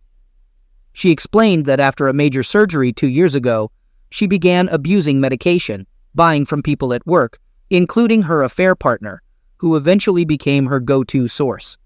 When she ran out of money, she resorted to sleeping with him to get more.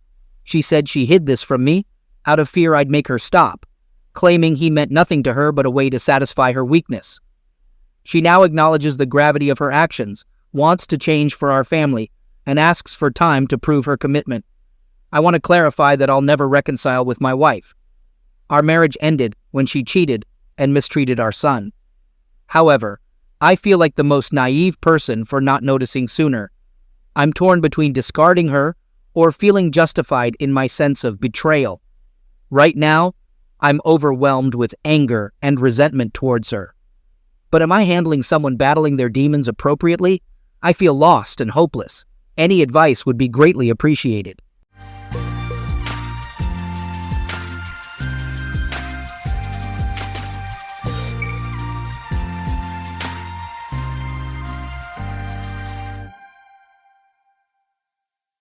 Private investigator revealed shocking video of my wife cheating, leading to revenge and DNA tests.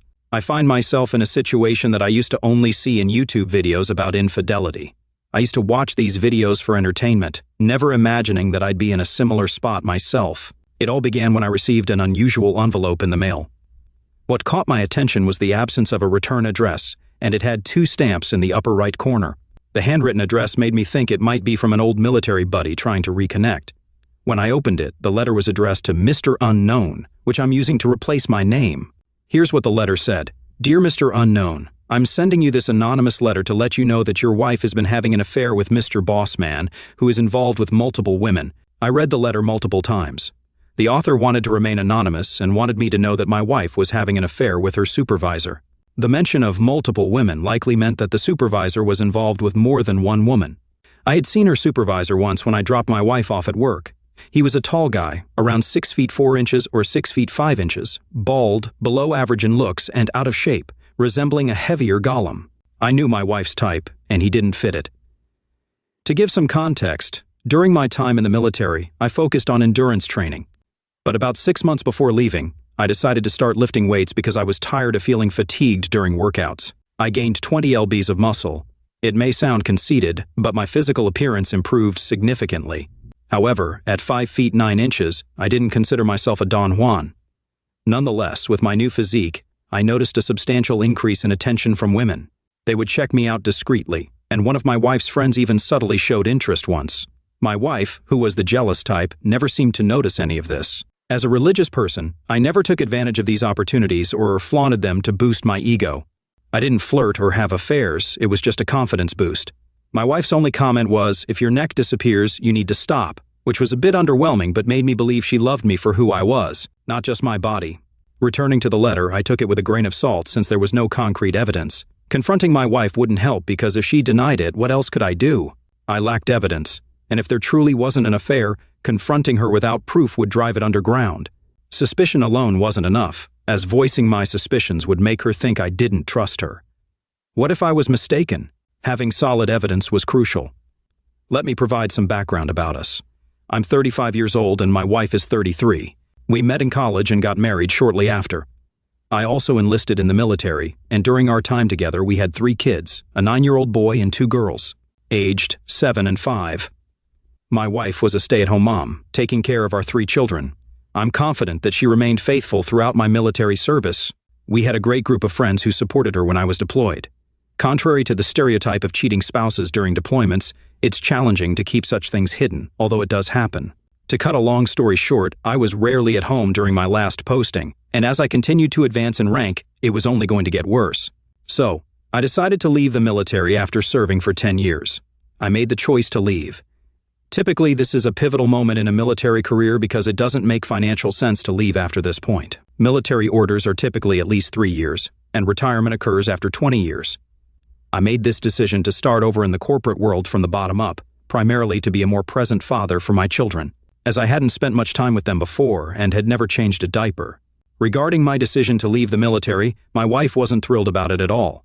In short, she doesn't handle uncertainty well and felt comfortable in the life we had built together in the military, despite her complaints about my frequent absences. Now that I'm no longer in the military, she presented me with a long list of demands regarding where we should live, how much money I needed to earn, and other factors to make her feel comfortable and ensure security for her and our kids. She cried a lot during this period. As everyone knows, you have to go where the job opportunities are, but I did my best to meet her criteria, and we were incredibly fortunate. In the civilian world, I fulfilled all her requirements. I secured a job in the right state, within driving distance of my parents, whom she loves. I'm earning what military personnel would consider a significant income, in the 6 figures. We're in an area with excellent public schools and low homeowner association fees where everyone is polite. Oh, and did I mention that she had always complained about not being able to start her career because we moved so frequently in the military? Which is true. She expressed her desire to utilize her degree in logistics and supply chain management. She began her job search, and within 3 months, she landed her dream job, if you can call it that. She works at a distribution center where all her colleagues are women, and they report to a male supervisor, the bald man I mentioned earlier. While her job doesn't pay much, it's the job she always wanted and her first since graduating from college. I supported her 100% in pursuing this opportunity, as I do for everything she chooses to do, which she has since acknowledged. Since I received this letter, I've been trying to collect evidence to confirm its authenticity. If the person wanted to expose her boss, why didn't they report it to HR? Why tell me instead? Nonetheless, I kept a close eye on my wife. I knew her cell phone password, so I checked her messages. I did find texts with her boss, but their conversations were pretty ordinary, and they didn't text much. That letter bothered me for almost a week, and I couldn't find any proof of my wife being unfaithful. She's been at her job for 5 months now, and the only noticeable change is that our intimacy has decreased. She's been turning down sex for the past 2 months, but I can't accuse her of cheating just because she's not in the mood. She always has excuses, like her job becoming more stressful or her feeling tired. Despite searching for evidence for 2 weeks, I came up empty-handed, but I remained vigilant for any hints. I often wondered about the sender of that letter and considered it might be a prank. At one point, I almost mentioned it to my wife as a joke, but I decided against it. I was about to close that strange chapter and accept that our intimacy wouldn't be as frequent as before. However, one night, my wife talked about her job and mentioned how her female co-workers were jealous of the attention she was getting from her boss. She said that they envied her because she had received the best quarterly reviews and been recognized as the employee of the month 3 times already, despite her relatively short time there. She was genuinely excited about the recognition, and initially, I was happy for her since she hadn't experienced a real job before. But that letter kept coming back to my mind. For some reason, her statement sparked my curiosity. I wondered, could it be that one of her key workers is so jealous that they sent me that letter? And more importantly, why were they so envious of her recognition? While it's common for women to be jealous of each other, this seemed a bit extreme. I became suspicious again and considered hiring a private investigator to track my wife. However, I changed my mind at the last minute because I didn't want to waste money in case I was wrong. After all, I didn't have any strong evidence or a valid reason to be suspicious. There were no incriminating text messages, just that mysterious letter, her reduced interest in intimacy, and her newfound enthusiasm for her job. It all seemed pretty normal, right? So I decided to purchase a GPS tracker online to install in her car and monitor any unusual places she might go. The GPS tracker I bought was the type that easily fits into the OBD2 port beneath the steering column. I was nervous because it's quite visible, but my wife isn't very tech-savvy. I figured I could easily come up with an excuse if she happened to notice it, especially since I often handle car maintenance. I could just tell her it's related to a fuse or something, and she'd believe me. I wouldn't really recommend this kind of GPS tracker for any covert operation like the one I was about to undertake. It was a Friday, and I was eager to see what the GPS would reveal. At lunchtime, I noticed her car was parked in an unfamiliar location. It wasn't her workplace, the grocery store, or our kids' school. It was on the other side of town, a place we rarely visited. I decided to Google the location and discovered it was a hotel. I immediately requested permission from my boss to leave work and headed towards the GPS location, which was about 35 miles away from my job. When I was about 25 miles into the drive, with only 10 miles left to reach the location, I noticed the GPS signal was moving away from that spot. I was tracking the signal using an app on my phone. I sped up, but I could see the GPS signal heading back towards her workplace. Her car had been at that location for around 2 to 3 hours, and I had just missed her. I felt so disappointed.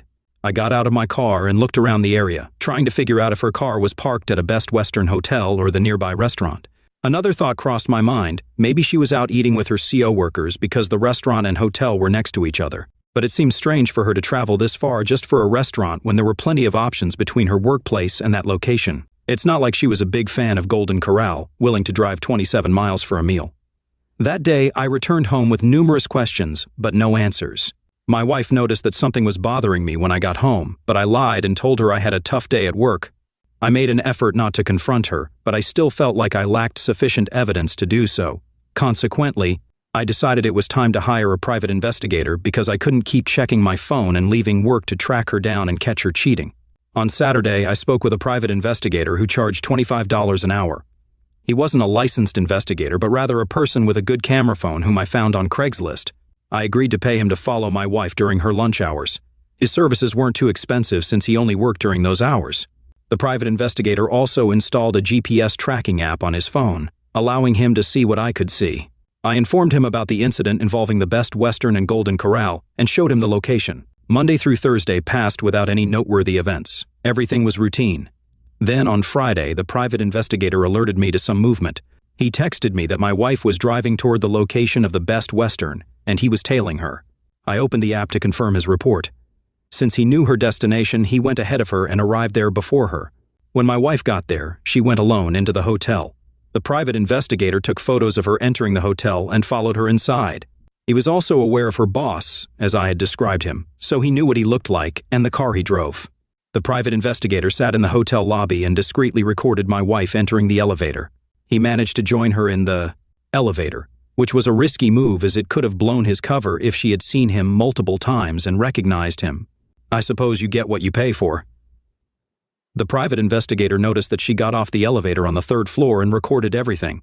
He didn't follow her out of the elevator on the 3rd floor but returned to the lobby and waited. About 3 hours later, he saw her boss exit the elevator, go to the front desk, check out of the hotel, and head to his car. He recorded the entire sequence. 10 minutes later, my wife emerged from the elevator, went directly to her car, and the private investigator kept this on tape as well. My suspicions were confirmed.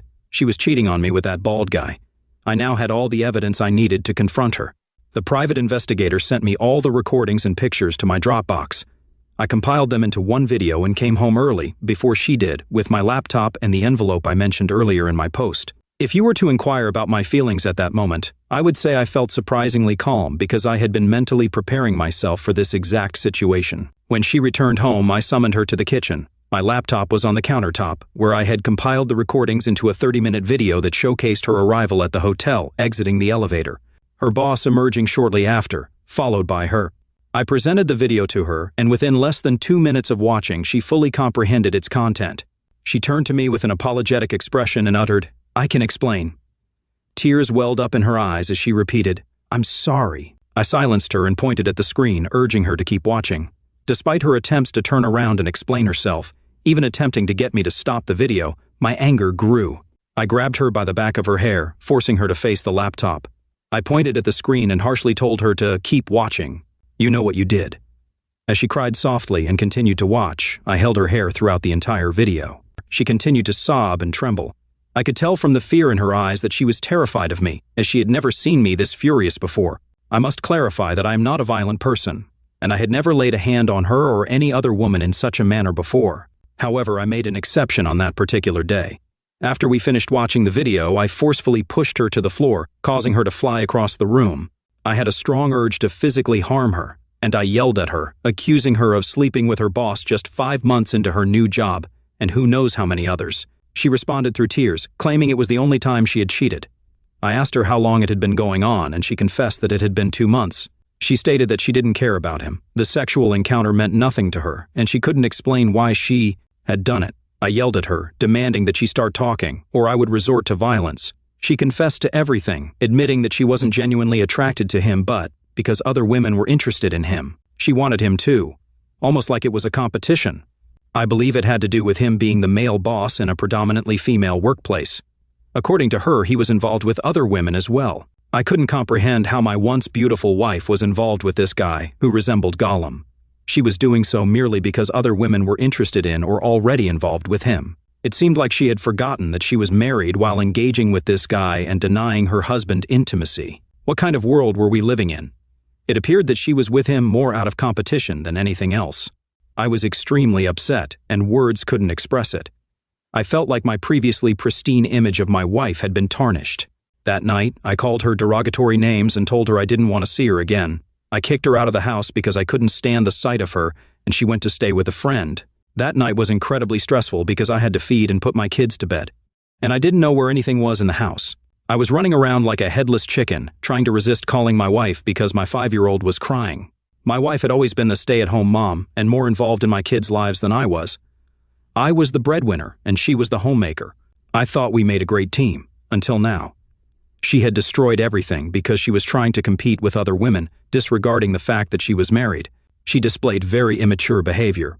According to her, the female employees working under this guy, Gollum, were throwing themselves at him, even those who were married. It was a competition among grown women, married women, which was baffling to me. Grown women were acting like college girls, and I suspected that one of these women might have sent me that letter. Why would grown women compete to be involved with an unattractive troll-like man? This guy disgusted me, taking advantage of his female employees and turning their workplace into a disgraceful mess. I want to get a divorce, and I want her to suffer the consequences of this betrayal. However, I had relied on her to maintain our home, so it would undoubtedly take some adjustment. My unfaithful wife has been texting and calling me since yesterday, seeking permission to return home. I didn't get much sleep last night, and I have to go to work this morning. She knows where everything our kids need, including their medication, is kept. My 7-year-old daughter requires special attention due to allergies and being selective about things, which my wife is good at handling. My 5-year-old daughter can also be challenging to take care of. I dropped my kids off at school and left work early to pick them up. It wasn't as bad as I expected, but I was quite tired. During this time, I haven't been responding to my wife's texts or calls. That evening, I called her back and told her to come home. When she arrived that night, it surprised me because she came with her older sister, perhaps out of fear of being alone with me. Her sister lives 90 miles away from us. My wife must have confided in her about her infidelity and sought her support. My sister-in-law, who married young and is now divorced, bears a striking resemblance to my wife. They could be mistaken for twins, but she's 2 years older, and we've always gotten along well. She's more knowledgeable and respectful compared to my wife. My sister-in-law and I have had a good relationship for as long as we've known each other. My wife is the spoiled one in the family, and her older sister often has to clean up her messes. While I wasn't in the mood for reconciliation or playing nice with my wife, I was glad to see a friendly face, even though I thought my sister-in-law would always be behind her sister. Family bonds are strong. I appreciated her coming to mediate for my wayward wife, as she could relate to what I was going through due to her own experience with her husband's infidelity, which led to their divorce. My sister-in-law took me aside and explained that she wasn't there for my wayward wife, but for the sake of the kids. She acknowledged that my wife could be immature and suggested that, for the children's well-being, I should allow my wife back into the house. We could try an in-house separation and see how things develop from there. After our conversation, I have to admit that my sister-in-law has a way with words because she managed to calm me down enough to tolerate my wayward wife's presence. I glanced at my wife, who was sitting in the corner with a red face and swollen eyelids, as if she had been crying for days, trying to avoid making eye contact with me. It gave me some satisfaction that she understood the impact of her betrayal on me. When my kids emerged from their room and welcomed her, it eased the tense atmosphere and warmed my heart. I truly wish she hadn't betrayed me and had remained faithful. Seeing her with my kids was something I cherished because she was an excellent mother, but not so great as a wife. We lived in a 3-bedroom apartment, so my wayward wife and her sister shared the guest bedroom while the kids stayed in the 3rd bedroom. My wayward wife came out of the bedroom after putting my kids to bed and began cooking dinner while I sat on the living room couch with my sister-in-law watching TV. As my sister-in-law started talking to me, I could sense her intention. She was trying to divert my attention from my wife's affair or make everything seem normal. Deep down, I wanted things to turn to normal, to go back to the way they used to be. I was tired of being angry and exhausted, taking care of the kids alone and handling my job without my wayward wife. I needed a distraction, and her sister was quite chatty. While my wayward wife was in the kitchen, my sister-in-law mentioned that she would leave the next morning but would stay longer if needed. I told her that I was likely going to get a divorce because I couldn't look at my wife the same way or trust her anymore. My sister-in-law understood and didn't try to persuade me otherwise. After my wife finished cooking dinner, she served both of us without making eye contact or saying a word. The next morning, my sister-in-law departed, and we continued with our daily routine. I still wasn't speaking to my wayward wife, and she didn't seem to be getting ready for work that day, but I didn't inquire about it. In the afternoon, I consulted a divorce lawyer to explore my options.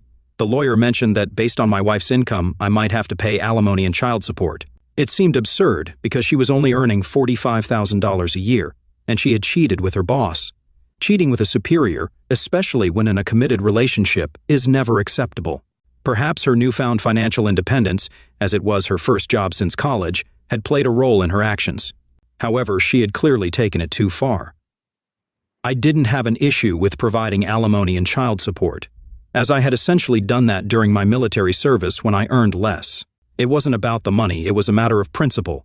If she could cheat on me with her first career boss, what would stop her from doing the same with another person in authority in the future? When I returned home that night, I spoke to my wife for the first time since D-Day. She had written a letter that she wanted to read to me. She explained that she wanted to express her thoughts without getting emotional. As she read the letter, all she said was how sorry she was. She carefully avoided mentioning the Gollum guy and simply apologized for betraying my trust and behaving immaturely. She expressed her desire for us to stay together and her willingness to do anything to repair our marriage. Surprisingly, she also mentioned something unexpected. She said I could sleep with other women if I wanted to. This revelation caught me off guard because my wife had always been the jealous type. I doubted her sincerity and told her that I didn't need her permission to be with other women because she had forfeited the right to have an opinion on that matter. I believed she was using this offer to manipulate me and alleviate her guilt if I acted on it.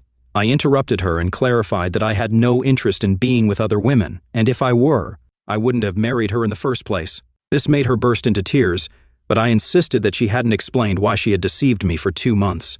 It wasn't a one-time mistake, it was premeditated and deliberate. She planned to go to the hotel and engage in a secret affair with this disgusting guy, risking a lot, for what?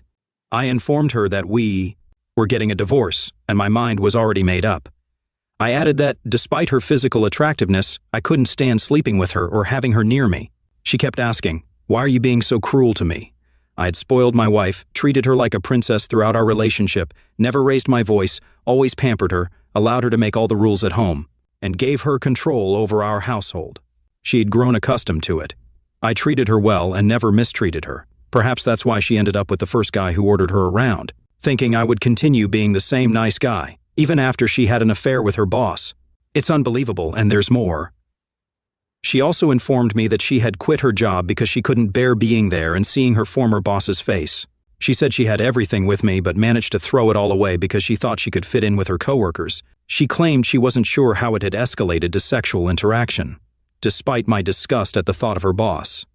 I couldn't shake the question of how a guy who looked like a golem could seduce a woman as attractive as my wife and make her forget her vows. I questioned her persistently, wanting to know why she had fallen for him. She struggled and stumbled over her words while attempting to answer my question. She admitted that she had been grappling with the same question herself, trying to understand how she'd become involved with this guy and why she kept going back for more. She emphasized that it wasn't even because the sex was enjoyable. She sarcastically remarked that it certainly wasn't about his looks. The only reason she could come up with was a combination of several factors. He was skilled with words and very articulate. He always seemed to have the right response at the right time, as if he had the answer to every question. His position of authority played a role because the fact that all the girls looked up to him and tried to impress him made him appear more attractive. While the reasons she provided seemed nuanced and well thought out, all I could think about was how much I would enjoy disrupting this Gollum guy's party over there. I informed my wayward wife that I intended to expose him. At this point, my wife expressed a willingness to do anything to make me happy, even if we were heading for divorce. She couldn't stand seeing me upset with her. I told her that I wanted to expose the Gollum to his spouse. I explained that, although she had been foolish to let this guy take advantage of her, he needed to be exposed, and it was time for me to seek revenge against him for destroying my family. My wife disclosed where he lived and his wife's name. I asked her how they had been communicating without using text messages, and she revealed that they had been using her work email messenger. I pressed my wayward wife to log into the work messenger and show me the messages. She hesitated and believed it wouldn't be a good idea because it would only further aggravate me. She also expressed fear that I might harm her if she showed me the messages.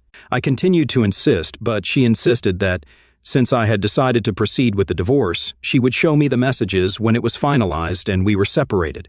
A few days later, I managed to locate the Gollum's wife. By the way, the Gollum was 51 years old and his wife is 48. I conducted a background check on him to find out where he lived. He had 4 children, with the youngest being 12 years old.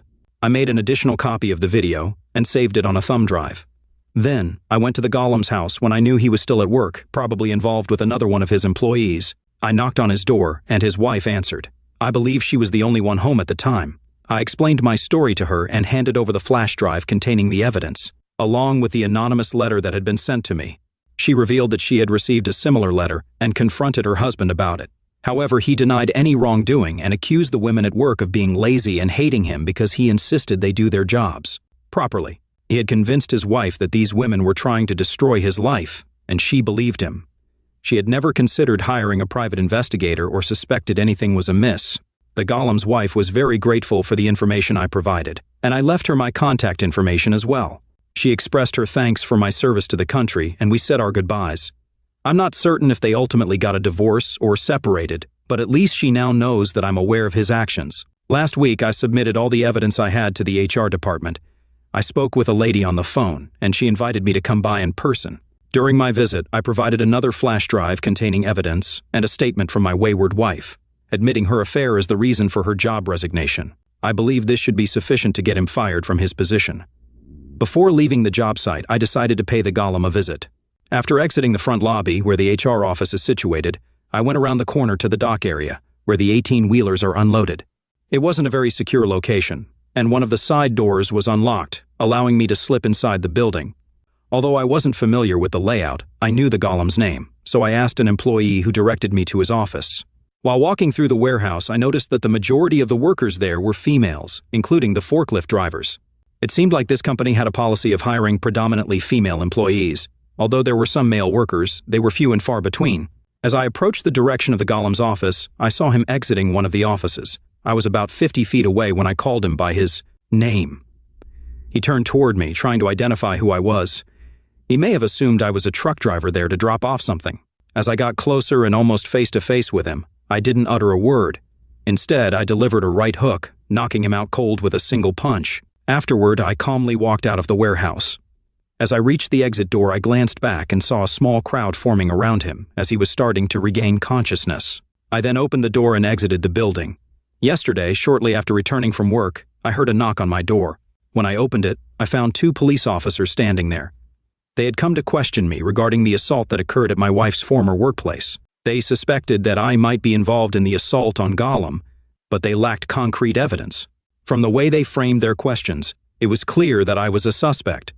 Although I was captured on a security camera, the description wasn't very clear, possibly because I was wearing a hat. In a nutshell, Gollum had identified me as a suspect and wanted to press charges. I informed the police that I was not responsible, and they asked if I had an alibi. I confirmed that I was at home with my wife, and they requested to speak with her. I agreed, called her, and she lied to cover for me. She didn't know about the assault beforehand but quickly caught on and supported my false alibi. I'm not certain if the police were satisfied with our answers, but they took pictures of our cars, noted down my contact information, and mentioned they'd reach out if they had further questions. I messed up big time, and it's hard to believe that Gollum, who had an affair with my wife, had the audacity to call the cops on me for assaulting him. Fortunately, news spread quickly, and one of the women he had been involved with had the courage to file sexual aggression charges against him. This newfound bravery might have been influenced by the fact that he was being investigated by HR and that I had confronted him at his workplace. As part of their investigation, HR questioned most of the women, and they disclosed the truth. It turns out he had been pressuring many of his female employees for sexual favors. Most of them had initially refused, and those who did comply claimed they did so out of fear or intimidation. It's a complex situation, similar to the Harvey Weinstein case, where some women were willing to engage with him to advance their careers, but once he faced legal trouble, they all portrayed themselves as victims. Nevertheless, I was pleased with the outcome. I heard that he was terminated from his job the following day. My wayward wife had kept in touch with some colleagues, so I'm not entirely sure if the story is accurate or not. A few days later, I reached out to his wife to check on her, and she informed me that they are currently separated. She explained that he no longer resides with them. She was the one who revealed to me that multiple women have filed sexual aggression cases against him. According to his wife, after confronting him with the evidence I provided, he confessed and admitted to having had sexual relations only with my wayward wife. However, it's difficult to believe his claim, especially considering that several women are pressing charges against him. This doesn't bring me any comfort. In fact, I would feel somewhat relieved if it turned out there were multiple women involved rather than just my wife. It's puzzling to me what she gained from this situation. I'm left questioning myself and my judgment for choosing her as my wife in the first place. If she was willing to engage in such behavior so easily, it raises concerns about her faithfulness during my military deployments. Writing this now, I feel utterly devastated and depressed. I've been reading numerous posts about surviving infidelity to find solace and assurance that I'm not alone in this. I also spoke with my brother on the phone, and he suggested seeking help from a therapist due to my current mental state. The VA covers various medical expenses, including visits to therapists, which wouldn't be a financial burden. Nevertheless, I'm hesitant and apprehensive about confiding in a stranger about my problems, even if they are a trained professional. Yet here I am, sharing my story with a group of strangers online. It somehow feels therapeutic to share and receive advice from anonymous individuals, gaining different perspectives and reading comments and responses. I'm still living in the same house as my wayward wife, but we now occupy separate bedrooms. Her sister has been visiting more frequently, and things appear to be returning to a semblance of normalcy. My wayward wife has been making every effort to keep me happy. Despite this, we haven't been intimate since D-Day, and I have no desire to engage in intimacy with her. I've been procrastinating when it comes to pursuing a divorce, recognizing that the more time I waste, the more comfortable I become with her playing the role of wife and mother once again. Initially, I thought my wayward wife might be inviting her sister over to improve our relationship since she knows I get along with her. However, it turns out my sister-in-law is considering moving closer to us on her own accord. With her kids nearly grown and her youngest about to enter college, she's looking to live closer to us. We have plenty of family nearby, including my parents, who are aware that our marriage is going through difficulties and that my wife had an affair, though they are unaware of the specifics. Despite her infidelity, my parents still hope we can work things out for the sake of the kids. A few weeks later, my sister-in-law secured a new job close to our area and moved here. My wife and I continue to reside under the same roof but sleep in separate bedrooms. Essentially, we're roommates now, and I've consistently declined my wife's propositions for intimacy. While it's challenging to go without sex for an extended period, my military experience taught me self-control. My sister-in-law has been visiting more frequently, and it seems she's more interested in spending time with me than with her sister or the kids. My wayward wife noticed this and addressed it with her. I learned about it later as my sister-in-law started visiting less often without explaining why. My wayward wife tends to be jealous, so her reaction didn't surprise me. It may have been for the best because I was beginning to develop feelings for my sister-in-law. Despite having harbored a long-standing attraction to her, I never acted on those feelings due to my marriage to her younger sister. I was contemplating whether to reconcile with or divorce my unfaithful wife. However, I'm increasingly inclined towards the idea of divorce. Reconciliation seems challenging because I can't bring myself to trust her again. Trust is a fundamental element in any successful relationship, and I can't share a bed with someone I can't trust. She had a 2-month affair and denied me intimacy during that time, which in my view is an unforgivable offense. My wife believes there's a chance for reconciliation, and I've noticed she's been putting in considerable effort to seduce me. She's taken to wearing seductive lace nightgowns around the house, often without underwear or a bra. I'm aware that she's trying to love bomb me and seduce me, and unfortunately she knows my weaknesses well. It worked, as we ended up having closeness in the kitchen that night. Here's how it unfolded.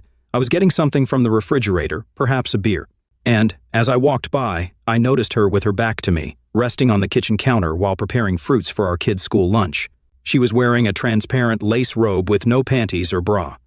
I tried hard to resist, but I couldn't, because she had been parading around the house in that attire earlier, and she had already gotten me aroused. So as she leaned on the counter, her back to me, I approached her from behind.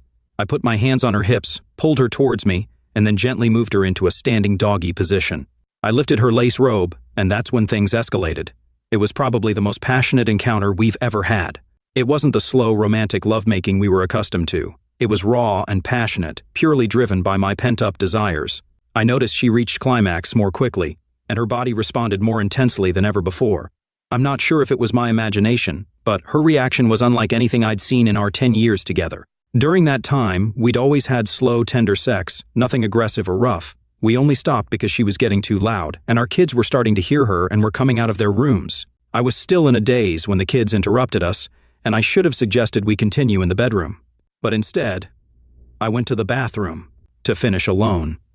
Unfortunately, last night, I had a quick sexual encounter with my unfaithful wife, and it revealed something new about her that I wasn't aware of. I discovered that she enjoys a bit of rough and aggressive intimacy. This revelation was surprising to me because I thought I knew everything about her. Before meeting her, I had limited experience with women, and I remained faithful to her throughout our marriage. It felt like I had married a stranger. In our usual marital intimacy, I let her take the lead, paying close attention to her desires. I've read books on how to please a woman, and most of them emphasize listening to her body's cues. Even the late Bernie Mac had a comedy skit about that. I felt like I had been engaging in conventional sex throughout our marriage, which might not have been what she truly desired.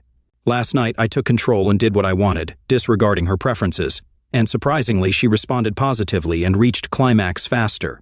What troubled me the most was wondering what else I didn't know about my wife. I began to question myself, wondering if it was my fault that she cheated. Perhaps if I had been more assertive and rough in bed, she wouldn't have strayed with the first guy who took charge. Maybe that's what she craved, her fetish, and I failed to recognize it until now. I felt like all the marriage advice I had read was either inaccurate or didn't apply to her. Last night, it seemed like her body responded to my dominant approach, and my self-focus disconnected from her desires led to her heightened response. Maybe she enjoys being controlled, wanted someone to give her commands. I had always been taught to be polite and gentle with my wife, likely reading the same books on intimacy that my priest did. I'm starting to think that her infidelity may have been due to my ignorance about certain aspects of her desires. I really wanted some guidance on this, but I have no one to turn to for such questions. Outwardly, I may appear as the strong, aggressive military guy trained for combat, but when it came to my unfaithful wife, I turned into Mr. Soft and Gentle, letting her take control of our household and even our finances. It's becoming clear to me that I relinquished my power in this marriage, both inside and outside the bedroom. Recognizing my shortcomings is crucial because if I don't, I risk repeating these mistakes in future relationships. Even though the impromptu intimate encounter with my unfaithful wife was a mistake, it shed light on our relationship. I now believe that because I failed to assert myself both in public and private, my wayward wife took the opportunity to explore being controlled. I couldn't help but think that this might not have been her first experience of this kind. Some individuals on this platform suggested that I should undergo STD testing and consider paternity tests for my children, which is a sensible idea. My kids strongly resemble me, so I find it hard to believe they aren't mine. I used to be confident that my wife didn't cheat on me while I was in the military, but not anymore. These past few weeks have taught me that I don't know as much as I thought I did. I mean, if I hadn't received that letter about her infidelity, she might still be involved with Gollum to this day. I often wonder if his assertiveness played a role in her continued attraction to him. Yesterday, I took an STD test, received the results the same day, and, unfortunately, I tested negative. Additionally, I decided to go through with the paternity test, as many of you suggested. I collected saliva swabs from 3 of my children for this purpose, all without my wayward wife's knowledge. I'll receive the paternity test results in about 4 weeks.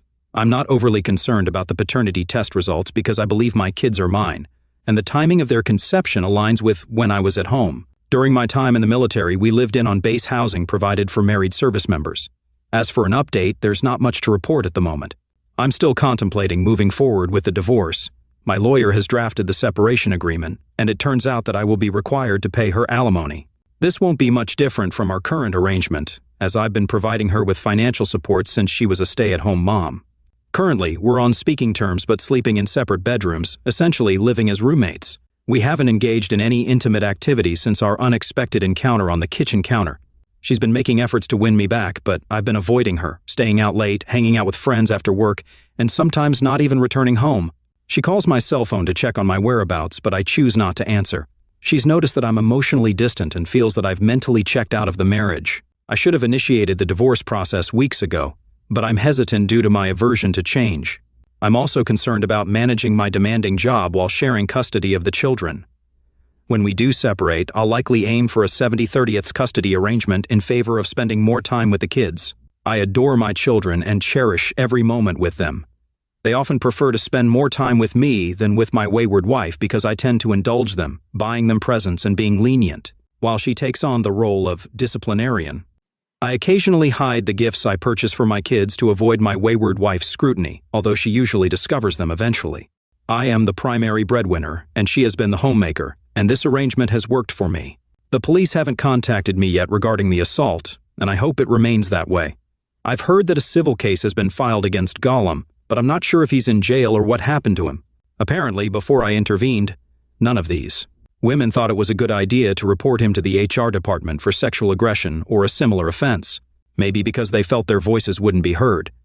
I suppose my actions of confronting and humiliating Gollum gave them the courage to stand up against him.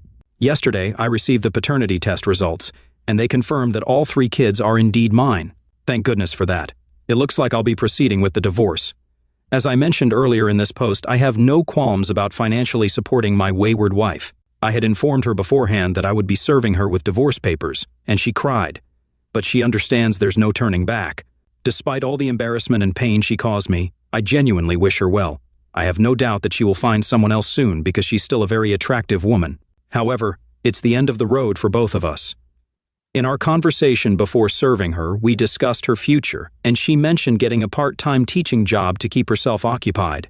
We agreed that I would continue to provide her with an allowance of $3,000 per month, including child support, so the money will be for her and my kids.